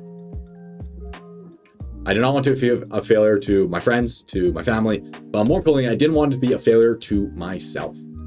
After I saw this was a declaration of war, as I saw it. This was war. I was at war with the IB Diploma. Because I did not want to be a failure to myself. All right, if you look at my own fitness journey as well, I had the tenacity to work out even during the IB Diploma peak times, and the necessity between fitness, and I already showed this too, so I'm not going to show it to you again. But ultimately, the necessity of going to fitness here was to become strong and powerful. Okay, it was not me wanting to lift weights or wanting to go to the gym and move my legs. I'm not passionate about moving my legs, but I am passionate about becoming strong and powerful.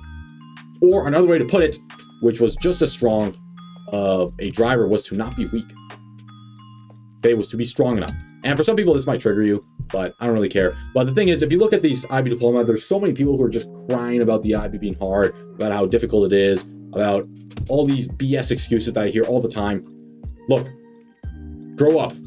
Okay, I'm not gonna start yelling or anything, but just grow up. Okay, good. If it's hard, that's good, because you can utilize that as growth to become a better person. You can utilize that as growth to build yourself. At least that's what I did in the IB Diploma. Even though I didn't like it, even though I didn't want to do it at times, I utilized it as fuel for building myself up into the individual I wanted to become. And every single piece of adversity just adds onto the fuel of building the character. And you need to understand that in today's society, we want to sugarcoat everything. We want to make things super nice, you're the best at everything. The thing is, if you're not getting the score you want, you're not the best. Okay, so stop lying to yourself and telling yourself that it's okay, and it's okay to be at a bad score and you're trying your best. Okay, because a lot of that is just a bunch of BS. All right, in the past, we were warriors, we were fighters, we defended our country, we had honor, We protected our societies, our values. It was very little about what we felt or what we wanted to do, but instead what we had to do. And I urge you to look at the IB Diploma in the same way. It is something you have to do. Like, you have to do it.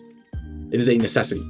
So if you can develop that necessity for yourself, it becomes second nature. All right, so again, I see this type of stuff. What is the IB doing? Wrong question. Okay, and these are also some wrong questions that I see all the time asked. Like, it's okay, you're already good. Or it's okay, you're already special. Or it's okay to get a 6. Okay, or it's okay to stop working. Or it's okay, everyone's a winner. Or it's okay to go to community college when you don't want to. Or it's okay, you try your best. The thing about all of these, so you want to have a bad score. So you want to score poorly. And the thing about this is that most students know exactly what they have to do. All right, apart from a handful of leverage strategies that I talk about in the IB Diploma, apart from that, I'll try and delete that.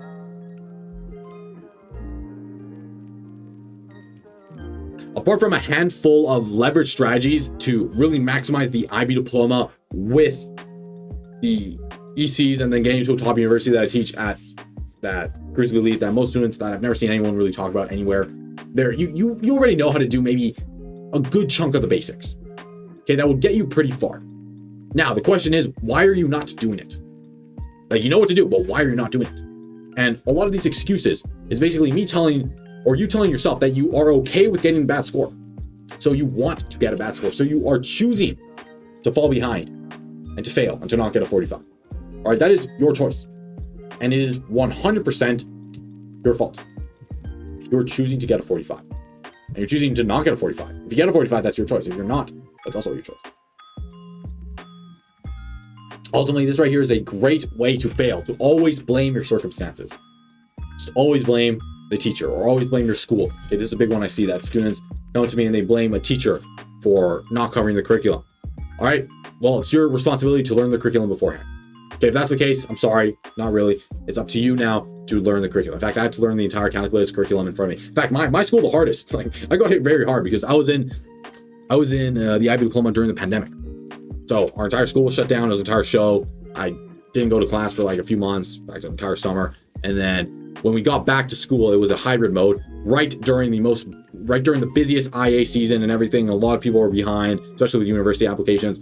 Now, you can either cry in that or you can use that as an advantage. I used it as an advantage because I knew that everyone else would be behind. And if I was the one who was able to stay focused and disciplined during that time in my house, I would have a huge advantage.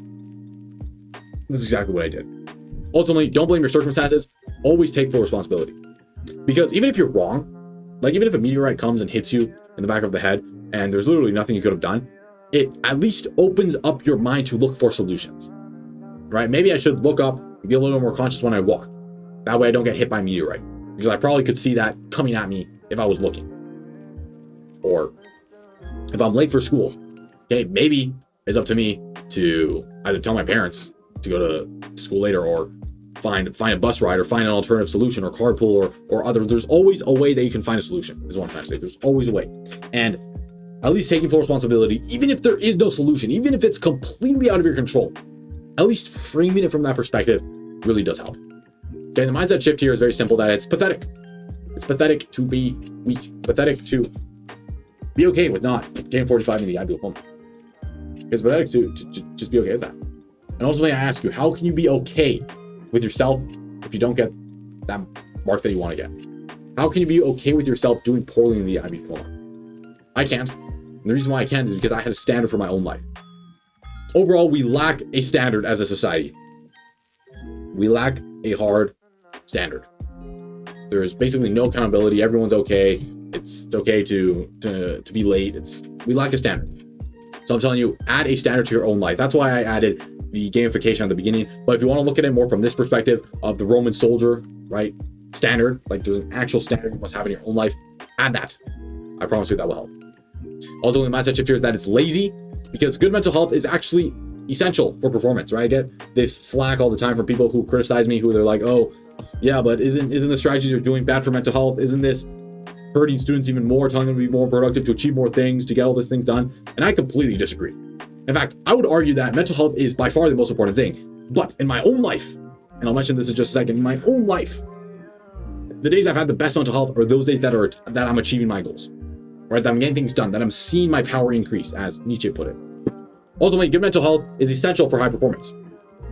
As this article says right here, mental health boosts morale and productivity in the workplace. So you want to have good mental health. In fact, I urge you to get good mental health because it is a tool to become more productive. Ultimately, progress on our goals makes us feel happier and more satisfied with our life. When we see progress. In fact, I'm willing to flip it here that never has procrastination, laziness, BS excuses brought better mental health. Okay, name a time where procrastinating on something has brought better mental health. Maybe it'll bring you joy. Maybe you'll feel like happy, like you, I get to have instant gratification. But at the back of the head, you know that you're being a coward. At the back of the head, you know that you don't want to do what you actually need to get done. And it brings a host of excuses, of anguish that doesn't need to be brought. Ultimately, the most joyful days of my life have either been when I spent time exclusively with my friends and family in a state of flow, doing something fun, or number two, when I made huge progress towards my goals. If you ever seen the movie Limitless, you know that he basically made one good decision to clean up his room, and then he got into this cycle of this positive decision after positive decision after good thing after good thing, and he just kept making good decisions over and over and over again. And it was that progress, that continuous progress towards his goals that really brought him joy and fulfillment. Ultimately, progress on our goals makes us feel happier and more satisfied with our life. And as I mentioned before, I never had a good day where I had the opportunity to make progress and chose not to. Where I deliberately sabotaged myself. I've never called that a good day. All right, so adding on here to my 3-step success formula that I discovered. Number 1, I thought I could do it. Number 2, I had relentless discipline. And number 3, I had the necessity to success. The necessity to succeed and get that 45. Okay, I had a strong enough necessity. And I promise you that if you have these 3 right here, you are well on your way to getting 45. Well on your way. Okay, because if you think you can do it, you're going to find a way to do it.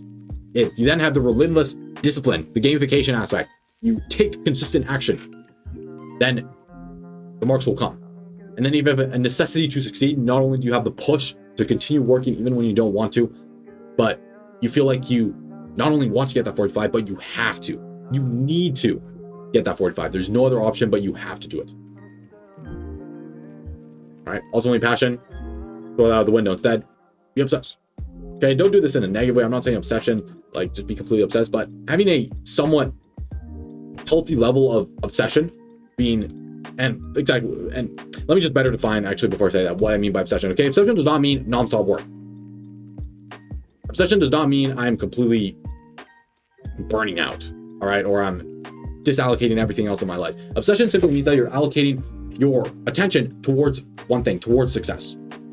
That's at least how I define obsession. So when I'm obsessed, that means that all my attention is allocated towards one thing.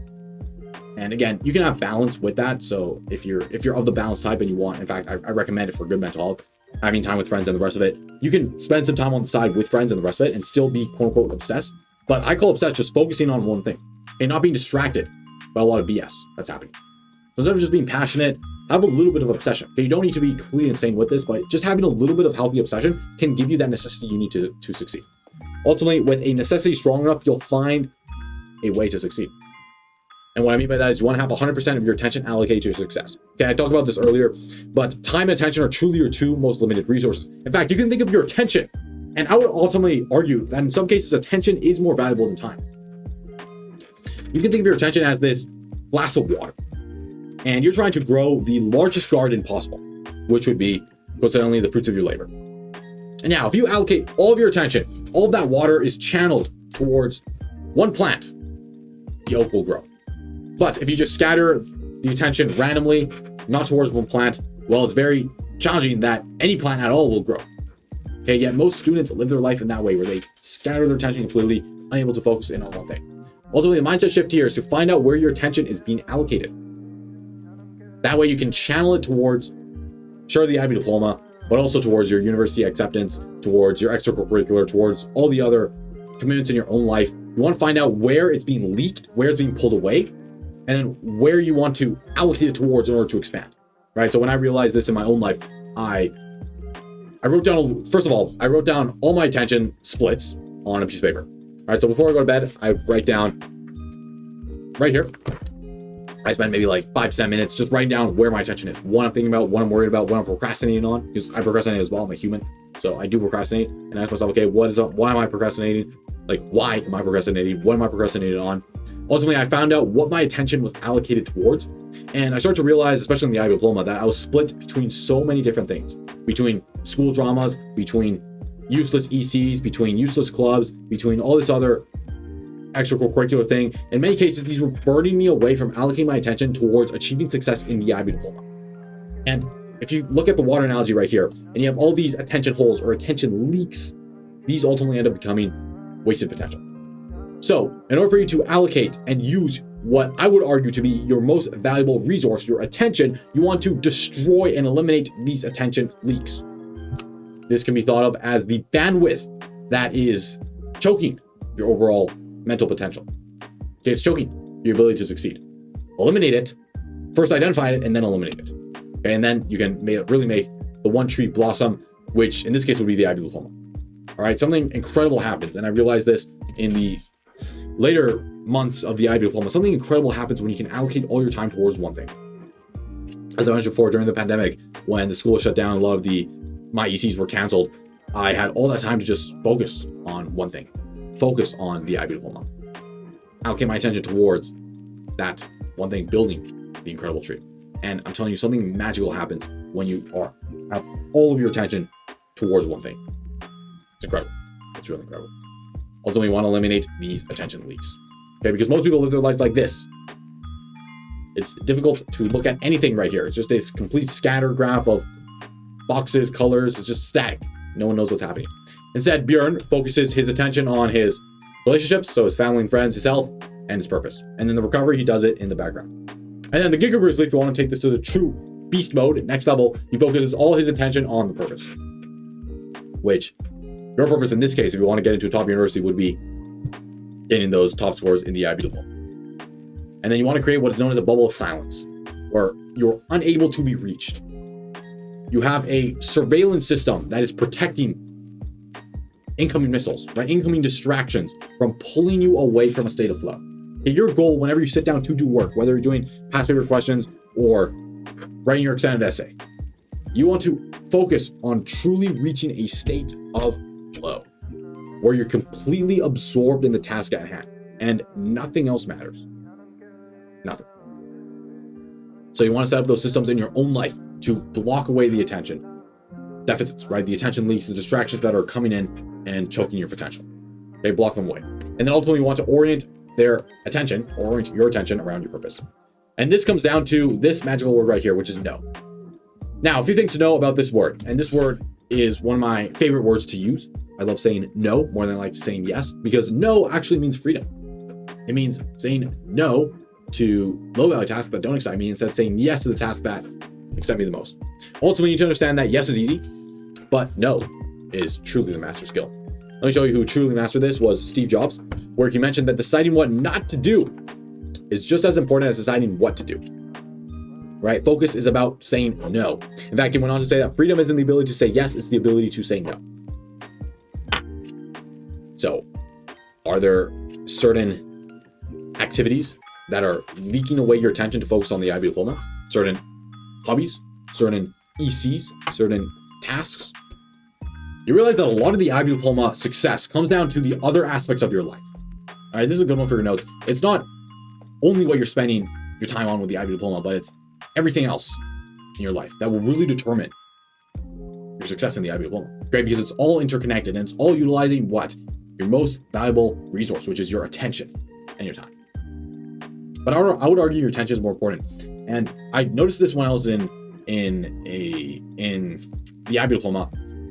And even though I was spending a lot of time in class, if my attention was not present, meaning I was either looking out the window or I was looking up, or I was not really listening to what was being said, oftentimes, despite me spending time in the classroom, despite me spending hour after hour after hour learning in the classroom, a lot of it didn't amount to much of anything.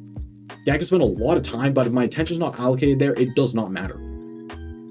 On the flip side, I can spend just a little bit of time, but if I'm fully focused in a state of flow, trying to truly understand what is being said, it's a very good use of my time. This is oftentimes why I dislike the word balance. I dislike this. And the mindset shift here is, if people don't think you're crazy, such obsessed, as you lack balance, you are not doing exceptional work. In fact, this is my dad right here. I love my dad. However, I use his judgments as, in many cases, and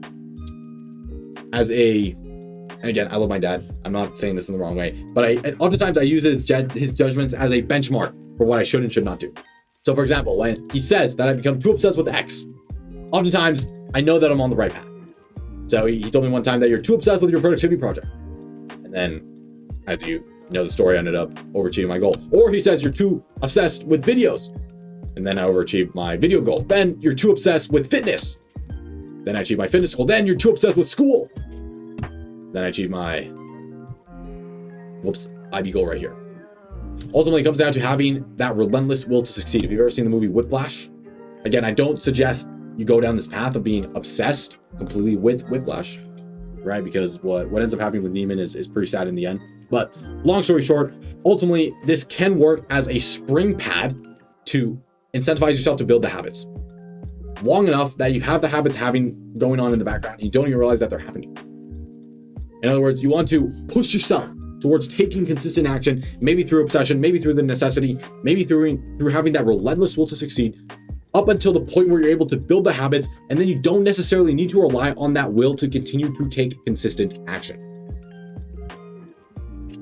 So ultimately, to not be a failure to other, I don't recommend you live your life like this. This sounds like a pretty miserable life to live, but you can, at the beginning, maybe for the first month or for the first few weeks, you can utilize this as fuel to build a solid set of habits. And then after that, you can kind of have some fun and the rest of it, as in remove this type of thinking from your mind, but you can maintain the habits, and then it's ultimately the habits that will continue to give you results. Ultimately, the results don't come from you wanting it to happen, or you thinking that it'll happen, or you having emotions about it, or you trying to motivate yourself. The results come from taking consistent action. That's it. So if you can utilize this as a springboard to do exactly that, that's an excellent one. All right. Another way to do this is students with their parents, right? Maybe your parents give you pressure. Utilize that as fuel to begin with. And then you can direct that towards something that you are actually quote unquote passionate about for your long term. So for example, if you want to utilize your IB grades, that can then springboard towards you then discovering your passion. I mean that I utilize my grades not because I wanted to do well in the IB Diploma, or not because I really cared about the IB Diploma, but simply because the IB Diploma was a stepping stone for me to then live the lifestyle I wanted to live, right? Achieve the things I wanted to achieve, have the career I want to have, etc. That was a necessary stepping stone, a necessary springboard towards living that life. So you can utilize this stepping stone to then discover and live your quote unquote passion, and then avoid being burnt out. Because ultimately, when you're in survival mode, you lose the ability to see and discover your long-term passion, so to say. And what's most interesting about this entire passion talk, and the reason why I'm talking about this, is because you need a necessary fuel that keeps you moving. Because the IB will be difficult, the IB will suck at times, the IB will make you not want to do it, right? You go to the IAs and you do all this crap and you're like, why am I doing this? So you need to have something that pushes you through that. I found that through gamifying it. I found that through just finding fun in the game itself rather than what I was doing. That's how I did it. And I also had the passion behind it. But ultimately, I found a lot of students utilize that in a different light. And they do that by pushing themselves up and springboarding them towards discovering their greater potential and the greater career path. Okay, ultimately, competence leads to discovering your passion or the possibility to pivot. And basically, you can redirect that initial spark, that initial success in the IB Diploma to create long-lasting change and long-lasting necessity to continue to get that 45. All right, and if you just look at this throughout history, Agassi was told, or Steve Jobs actually, he was adopted as an orphan and had an everlasting desire to prove that he mattered. And Agassi as well, he was raised earlier on, he didn't end up liking it. His real interest was in his educational foundation, which he created later on in his life, right? Michael Jordan famously called him his coach and told him that because his coach quote unquote cut him from the team when he was in high school, so he flew him into the Hall of Fame announcement and basically showed to his coach that he was worthy and that he ended up doing it. Richard Branson as well suffered from dyslexia and utilized that as fuel to build the empire that he did. And same thing with Julius Caesar, that he had an unstoppable will for power because he never felt like he was enough. Now, I'm not saying be like Julius Caesar, but just understand that there is, in many cases, that necessity to become better that might come from a point of slight pain. Okay. And all I'm saying is that I hear all the time online that that's bad, that we should avoid that. And I very strongly disagree with that, because if you just avoid that, if you try to put it away, at least from my own experience, because I tried to do that. Okay. I tried to do that. I tried to like tell myself I was okay and there's nothing wrong. It just made me even more sad. Okay. It just made me even more depressed, made me more I just did not enjoy my life at all when I was just trying to throw it out of the way. Instead, I embraced it and I utilized it as fuel to improve myself. And again, you don't need to live your entire life with that, but I utilized that at the beginning of my IB journey and it really helped. Okay, so I'm just going into the actual methodology behind that, because a lot of students know exactly what to do, but they just don't do it. And I don't want you to be of that, so I want you to take consistent action. Ultimately, you can use that competence to develop academic freedom and then get into your Giga Grizzly and become that Giga Grizzly and get into your top university, as you can see right here. So that's number 6 here on necessity. Ultimately, you don't need to be passionate about the IB, but you do need to have a strong why. That strong why can be competence. That strong why can be necessity. That strong why can be competition. Ultimately, if you don't care, your brain has absolutely no reason why it should remember the information. A good way to think about your brain is that of a garbage truck, meaning that all of the information that it learns, all of the memories that it picks up, your brain is trying to eliminate the stuff that doesn't matter so it can focus on the stuff that does. So every single new memory you get that does not matter, every single new piece of information that doesn't get re-exercised, your brain simply wants to throw it away, because your brain has a limited amount of storage space and thus needs to store only the most important things in it. All right, so if you give yourself a reason why it should care, you're much more likely to actually store said important thing. So, ladies and gentlemen, that right there is my 3-step formula. Number 1, I thought I could do it. Number 2, I had that relentless discipline. And then number 3, I had the necessity to succeed. All right, congratulations, Grizzlies. You've now made it through the majority of the content. We are now into the bonus point section. So I'm going to be covering a few separate bonus points as well as action points for you to start doing right now. All right, not tomorrow, not in a week, right? As I mentioned before, the amount of time it takes you from you knowing that you have to do something to you actually doing it is how productive you're going to be. So we want to be taking action on this stuff as soon as possible, meaning literally right now. So as soon as we're done with this, start doing this stuff right now. So a few of those. Number 1, I urge you to begin to study with the AHA method. We talked about how you want to become a machine when it comes to doing these past paper questions. So I ask you the following question: how can you convince yourself and urge yourself and take action upon getting 50 points of past paper questions done in the next 3 hours? All right, how can you do that? How are you going to do it? All right, you're going to do it with the AHA method, but I urge you to start doing it right now. Okay, imagine you had to get these 500 points done in the next 3 hours. What would you do? How would you do it? How would you allocate your time? Because the time begins now. The results can start coming in as soon as you start taking consistent action with this. Okay, so I urge you to start implementing these strategies and taking 500 points of past paper questions in the next 3 hours, and then spending 3 to 4 hours per day on past paper questions. Okay, this is basically all the time I spent studying for the IB Diploma. That's it. Okay, 3 to 4 hours every single day, which is actually not that much compared to what I hear some people say that they spend every single day. They get no sleep. If you're spending only 3 to 4 hours a day, and half the time or the majority of the time I spent, or if not all the time I spent doing that on the bus, damn, you have just so much free time on top of that. All right, so I urge you to do that as well. Remember that after a certain point of just consistent studying, you start to get this diminishing marginal return, these really negative returns, which amounts to extra time that you could be allocating towards other parts of your university application. So this includes extracurriculars, this includes essays, this includes your SAT, whatever else you need to get into your top university. You do not want to sacrifice studying for the IB Diploma with that, because you need to understand that at the end of the day, the differentiating factor between you getting accepted into a top university will most likely not be your IB Diploma score. Instead, it will be all of the other extracurriculars, all of the other essays, all the persona that you created towards getting into your top university, showcasing that you're a good fit. That will be the differentiating factor.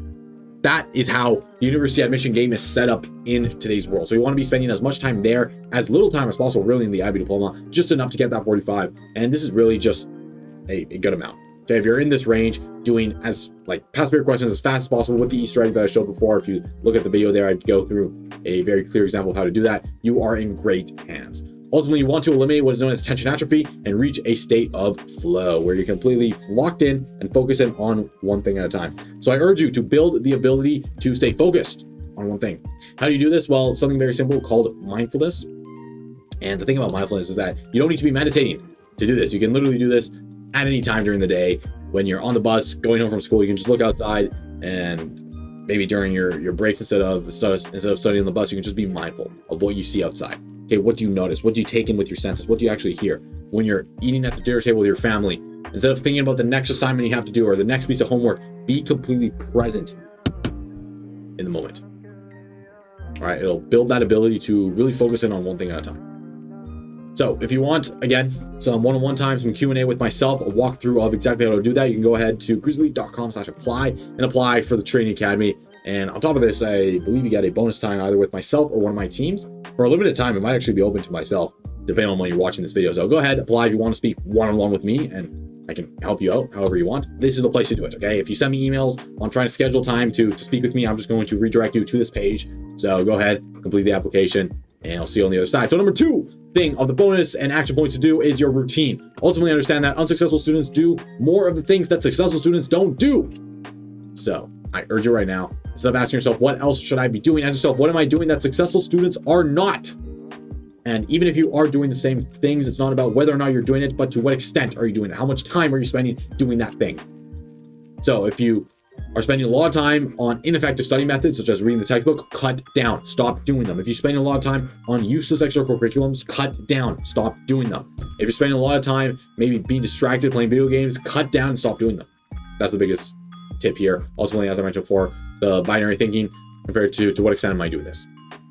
All right, as well as some quick IB 45 habits that I had. What were my habits during high school? Or it was these right here. Number 1, I slept 8.5 hours. I started doing this really after I realized that I needed to improve my game. I needed to improve the results I was getting. That's when I started sleeping more hours than before. Number 2 is I meditated 10 minutes in the morning, which I ended up moving actually later on to before I go to bed, which is what I do right now. And by the way, this was my playlist during high school, as well as listening to some Hobbit meditation music, which actually helped me out a lot in really reaching that mindfulness and meditating productively. All right, number 3 is to work out 1.5 hours in the afternoon, believe it or not, every single day, or 5 times a week. With the IB Diploma, I was working out in the afternoon. Again, how did this work? Well, if I spent 4 hours every single day studying, and I got home at around 6, and my game over time was about 6 p.m., that basically meant that I would work out for maybe like 6 to 7.5. I'd get back home, then do like another hour and a half, 2 hours of my extracurriculars, and then I'd spend my entire Saturday doing extracurriculars. So that's how I had a lot of time with that. But ultimately, make this a habit. It gives you energy, makes you feel strong, builds your muscle, which especially if you're a male, this is the best time to do so. So use that as an advantage. Number 4 is to pre-study your future units on the bus. This was a very big one because I did not pre-study anything. And I can tell you right now that one of the best ways to make your study time that you're going to be spending at school more productive, meaning time in classroom more productive, is to actually understand what is being taught. And a good way to do that is to be ahead of the curve. Be ahead of the class. That way, when you see the content, you're not seeing it for the first time, but you're maybe seeing it for the second or third time, which basically means if you've ever read the book, Let It Stick, or Make It Stick, one of the concepts in that book states that one of the best ways to learn something is to learn it once, forget it, then learn it again, or relearn it again. One of the best ways to do that is by pre-studying. And the crazy part about pre-studying is that you get to see the entire thing explained to you in much more detail at a much slower pace, which allows you to develop a true depth of understanding on what's being taught. And ultimately saves you a lot of time from having to relearn it, study, or do some sort of song and dance later. Okay, that's what matters the most. Number 5 is IB question bank, grind on the bus, as I mentioned before. Number 6, eliminate all distractions. Number 7, I have my IB game over time by 6 to 6:30. This is also when I worked out to the gym, and I improved my fitness at that time. All right, things I didn't do. Number 1, distractions. You got to eliminate those completely. All right, my social media game is basically 0. I spend basically 0 time on social media. In fact, I look at social media as a distraction. Or more importantly, I look at it as an entertainment medium. All right, I mentioned this before, but the main objective in my eyes, okay, this is how I view it. You might disagree with me, that's completely fine. But the main objective with messages and DMs is not to have my life story told on a DM. The main objection with a DM, or objection with a DM, is to schedule a time to meet people in person. Schedule a time to meet my friends in person, that's the purpose of messaging, or scheduling time to meet one of my friends one-on-one in purpose, or go for lunch, or whatever the case may be. I do not spend hours and hours and hours of my time texting. I just don't. I just don't want to spend time texting. In fact, I probably spend, if you look at my screen time, probably 10 to 15 minutes every single day texting, yet I still have a avid social life. How do I go about doing that? Because I only utilize the texting time to schedule times to meet. And then when I'm in person, that's when I tell my life story. When I'm in person, that's when I connect with humans, because you need to understand that we humans, we don't connect over a screen. We connect through person-to-person interactions.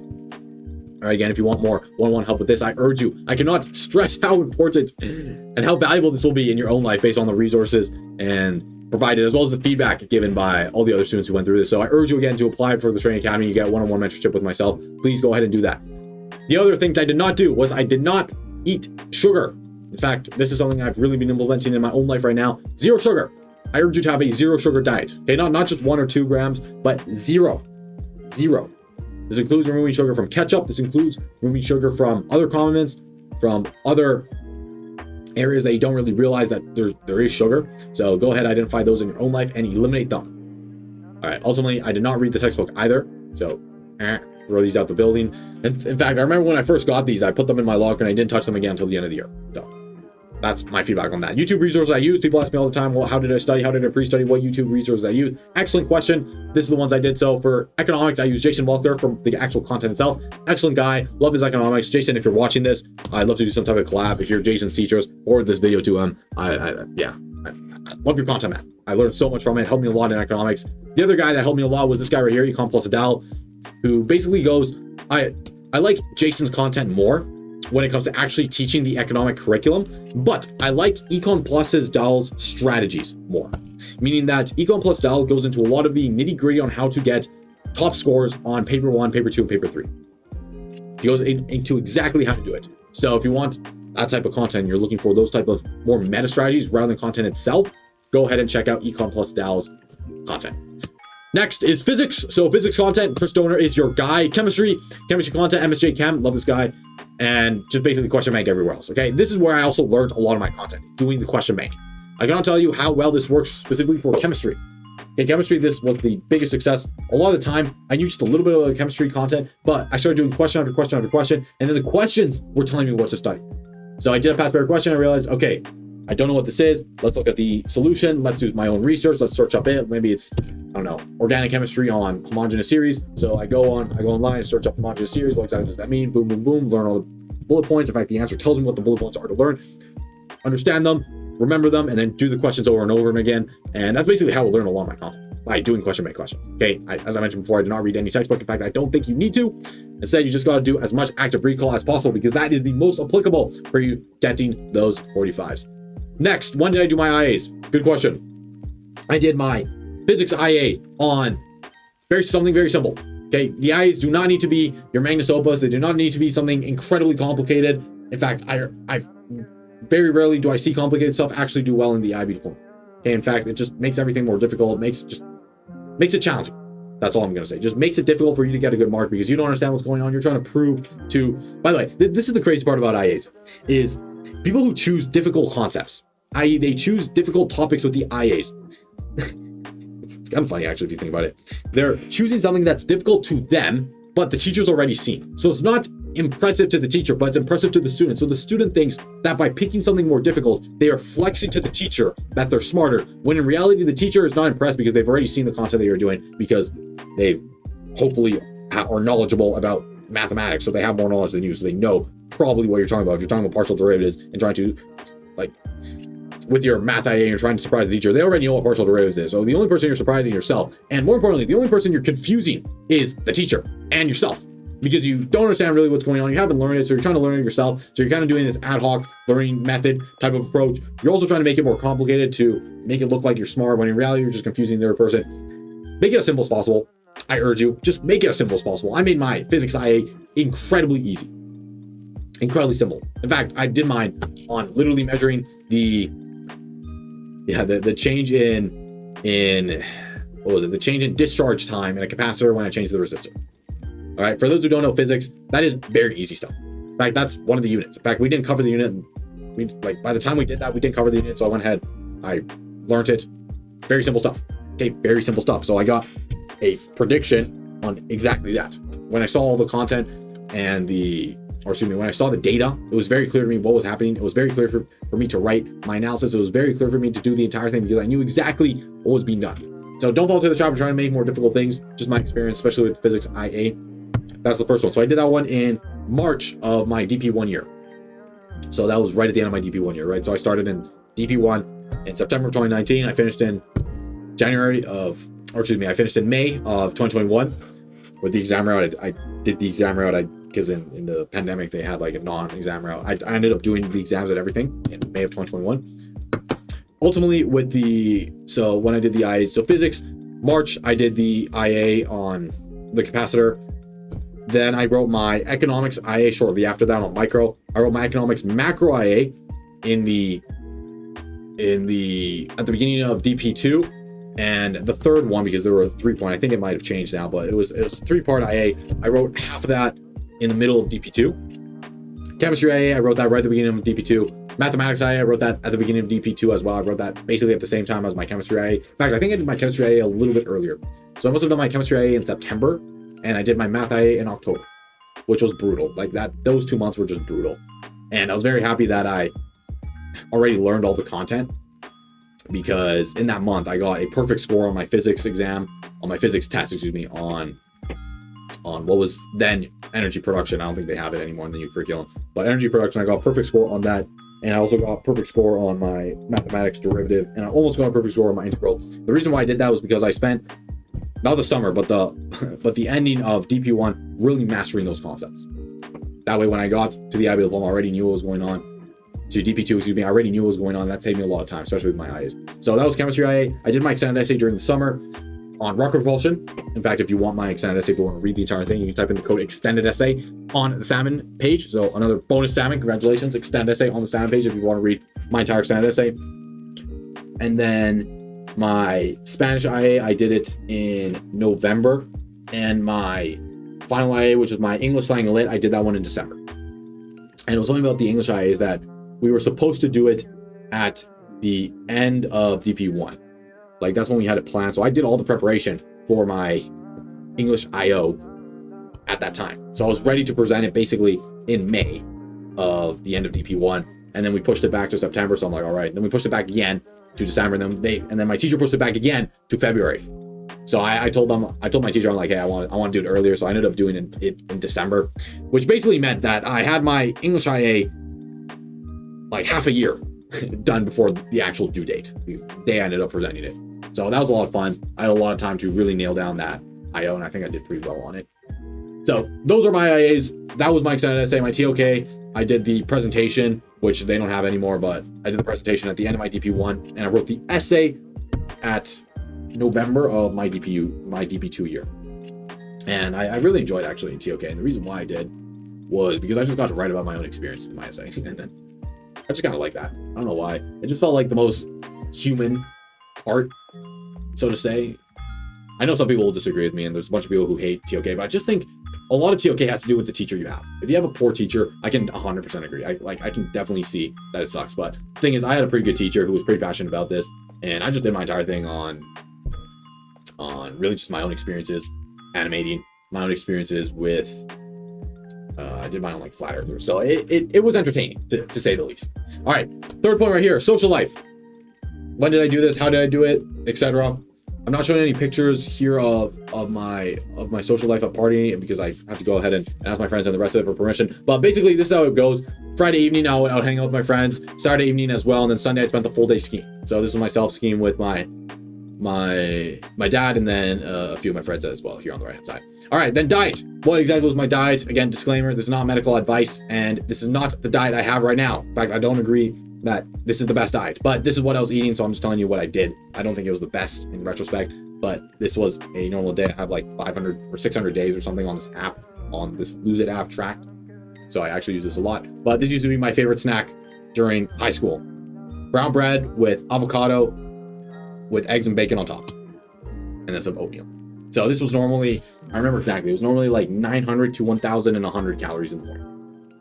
All right, so basically I would eat, my maintenance at the time was like 2,400. My maintenance right now in university is about like 2,700. So it's definitely gone up. But at this time I was eating about like a bit higher than that. So maybe like 2,800 calories around there. This was excellent. This helped me out the most. Okay, and then you can even see right here, I loved steak. I love beef. In fact, I cook asados all the time, as you can see in this picture, when I was in high school. And I still do this to this day here in the university. So if you ever want to hang out and I'll cook you some steak, this is traditionally Argentina. I love cooking steak. All right, I also love eating a lot of these cashews, nuts, and the rest of it. So this was a big part of my diet as well. All right, so ladies and gentlemen, this was absolutely everything I did to get a 45 in the IB Diploma, how I spent my high school years, etc. The strategies, high productive, ultra productivity, the stuff they don't teach you anywhere else. This is really it. All right, I gave you the majority, specifically the IB Diploma. There's still so much more to learn, so much more to go. If you want to truly implement these strategies into your own life, okay, this video is already getting incredibly long, but I did that on purpose because I just want to give you as much as I possibly could. Of course, with all these topics, we could get so much more in depth with actual application, with actual tactical training, with mentorship, etc., as well as linking this to getting accepted into a top university, which I think is the perfect trifecta. Not only is it enough to get these perfect 45s, but if you want to get into a top university, you need to do so while also having enough time to build a truly spectacular list of extracurriculars. Because that's going to be the differentiating factor. Your IB Diploma is not going to be the differentiating factor for you getting to a prestigious university. Instead, it will most certainly be your extracurriculars. So with that, ladies and gentlemen, the mindset shift here is very simple: to rewatch this again and listen to this in your dead time. And I always call dead time the periods of time in your day when your body is moving and you're doing stuff, but your mind is free. Okay, maybe you're walking to school, maybe you're taking the bus, maybe you're taking out the dogs, whatever the case may be. When your body is doing something, right? Maybe you're making the choice, but your mind is free. This is excellent time to listen and what I like to call scratch and study, which is to listen to it over and over and over again. Because the amount of learning that you can get from simply watching this video once is surface level, compared to the amount of learning you could get if you listen to it over and over and over again and you take consistent action every single day. So that's what matters the most. I added an entire Easter egg for this, so congratulations, you just found yourself another salmon. So salmon Easter egg, it used to be called Easter egg in the past. But ultimately, you go to grizzly.com/salmon and you type in everything MP3 with a capital E, capital M, capital 3, or just a normal 3, all in one word, just like this. All right, so you go enter salmon, type it in right here, and go ahead and get your goodies. So ultimately get this and you get access to the MP3 file, which you can download on your phone and then listen to it over and over and over again. All right, so ultimately you've proven to me that you're an ambitious student. Congratulations for making it this far in the video. Most people make it this far, much less actually search up and want to improve themselves. But you being right here right now shows me that you're ambitious, shows me that you want to get excellent results, achieve 45, achieve excellence, and you're willing to back it up with courageous action. Excuse me. So with that, I urge you to scratch and study, listen to this over and over and over again, because you need to understand that at the end of the day, knowledge is not power. Okay, knowledge is only the potential for power. Action is power. So I urge you to take consistent action. That's what matters at the end of all of this. It doesn't matter how much you know or how much you want to do or your emotions or the rest of it. All that matters is the action that you take and the consistent action that you take. So that's why I created the Training Academy, which is basically a Discord server like this, set up to help you take action, where you can find other 45 IB students. You can talk with myself. You can talk with other Ivy League individuals as well in these top universities, and ultimately learn and become that high achieving student. These are what other students had to say about it. Boom, boom, boom, getting perfect scores in the IB Diploma, getting top marks. Many students, many are on their way to 45s. So you can be one of those as well, while having as much time as possible.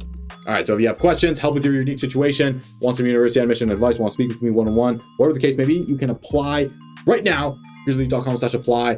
And if you get accepted to the Training Academy, meaning that you're ambitious, meaning that you want to improve yourself, meaning that you've shown me in the application that you're willing to do what it takes to truly get that 45, that's when I'll accept you in here, and then you can meet the other students and we'll go from there. All right, so go ahead, apply for the Training Academy. Please, I urge you to do this, because this is, I'm most confident that this is exactly the mechanism by which you can implement all this consistently into your own life, right? And gamify it as well. We have the entire gamification system. We have rewards, prizes, other students utilizing the stopwatch method, other students becoming better and the rest of it. So you can become part of that group as well. All right, I hope you enjoyed this video. If you found it valuable, please let me know in the comment section down below, or apply and tell me in the Discord channel or in person when you see me. And if you found this video helpful, please share it with one of your friends, leave a like, do all that jazz. And until next time, stay grizzly, everyone. I'll see you in the next video. Have a great rest of your day. Goodbye.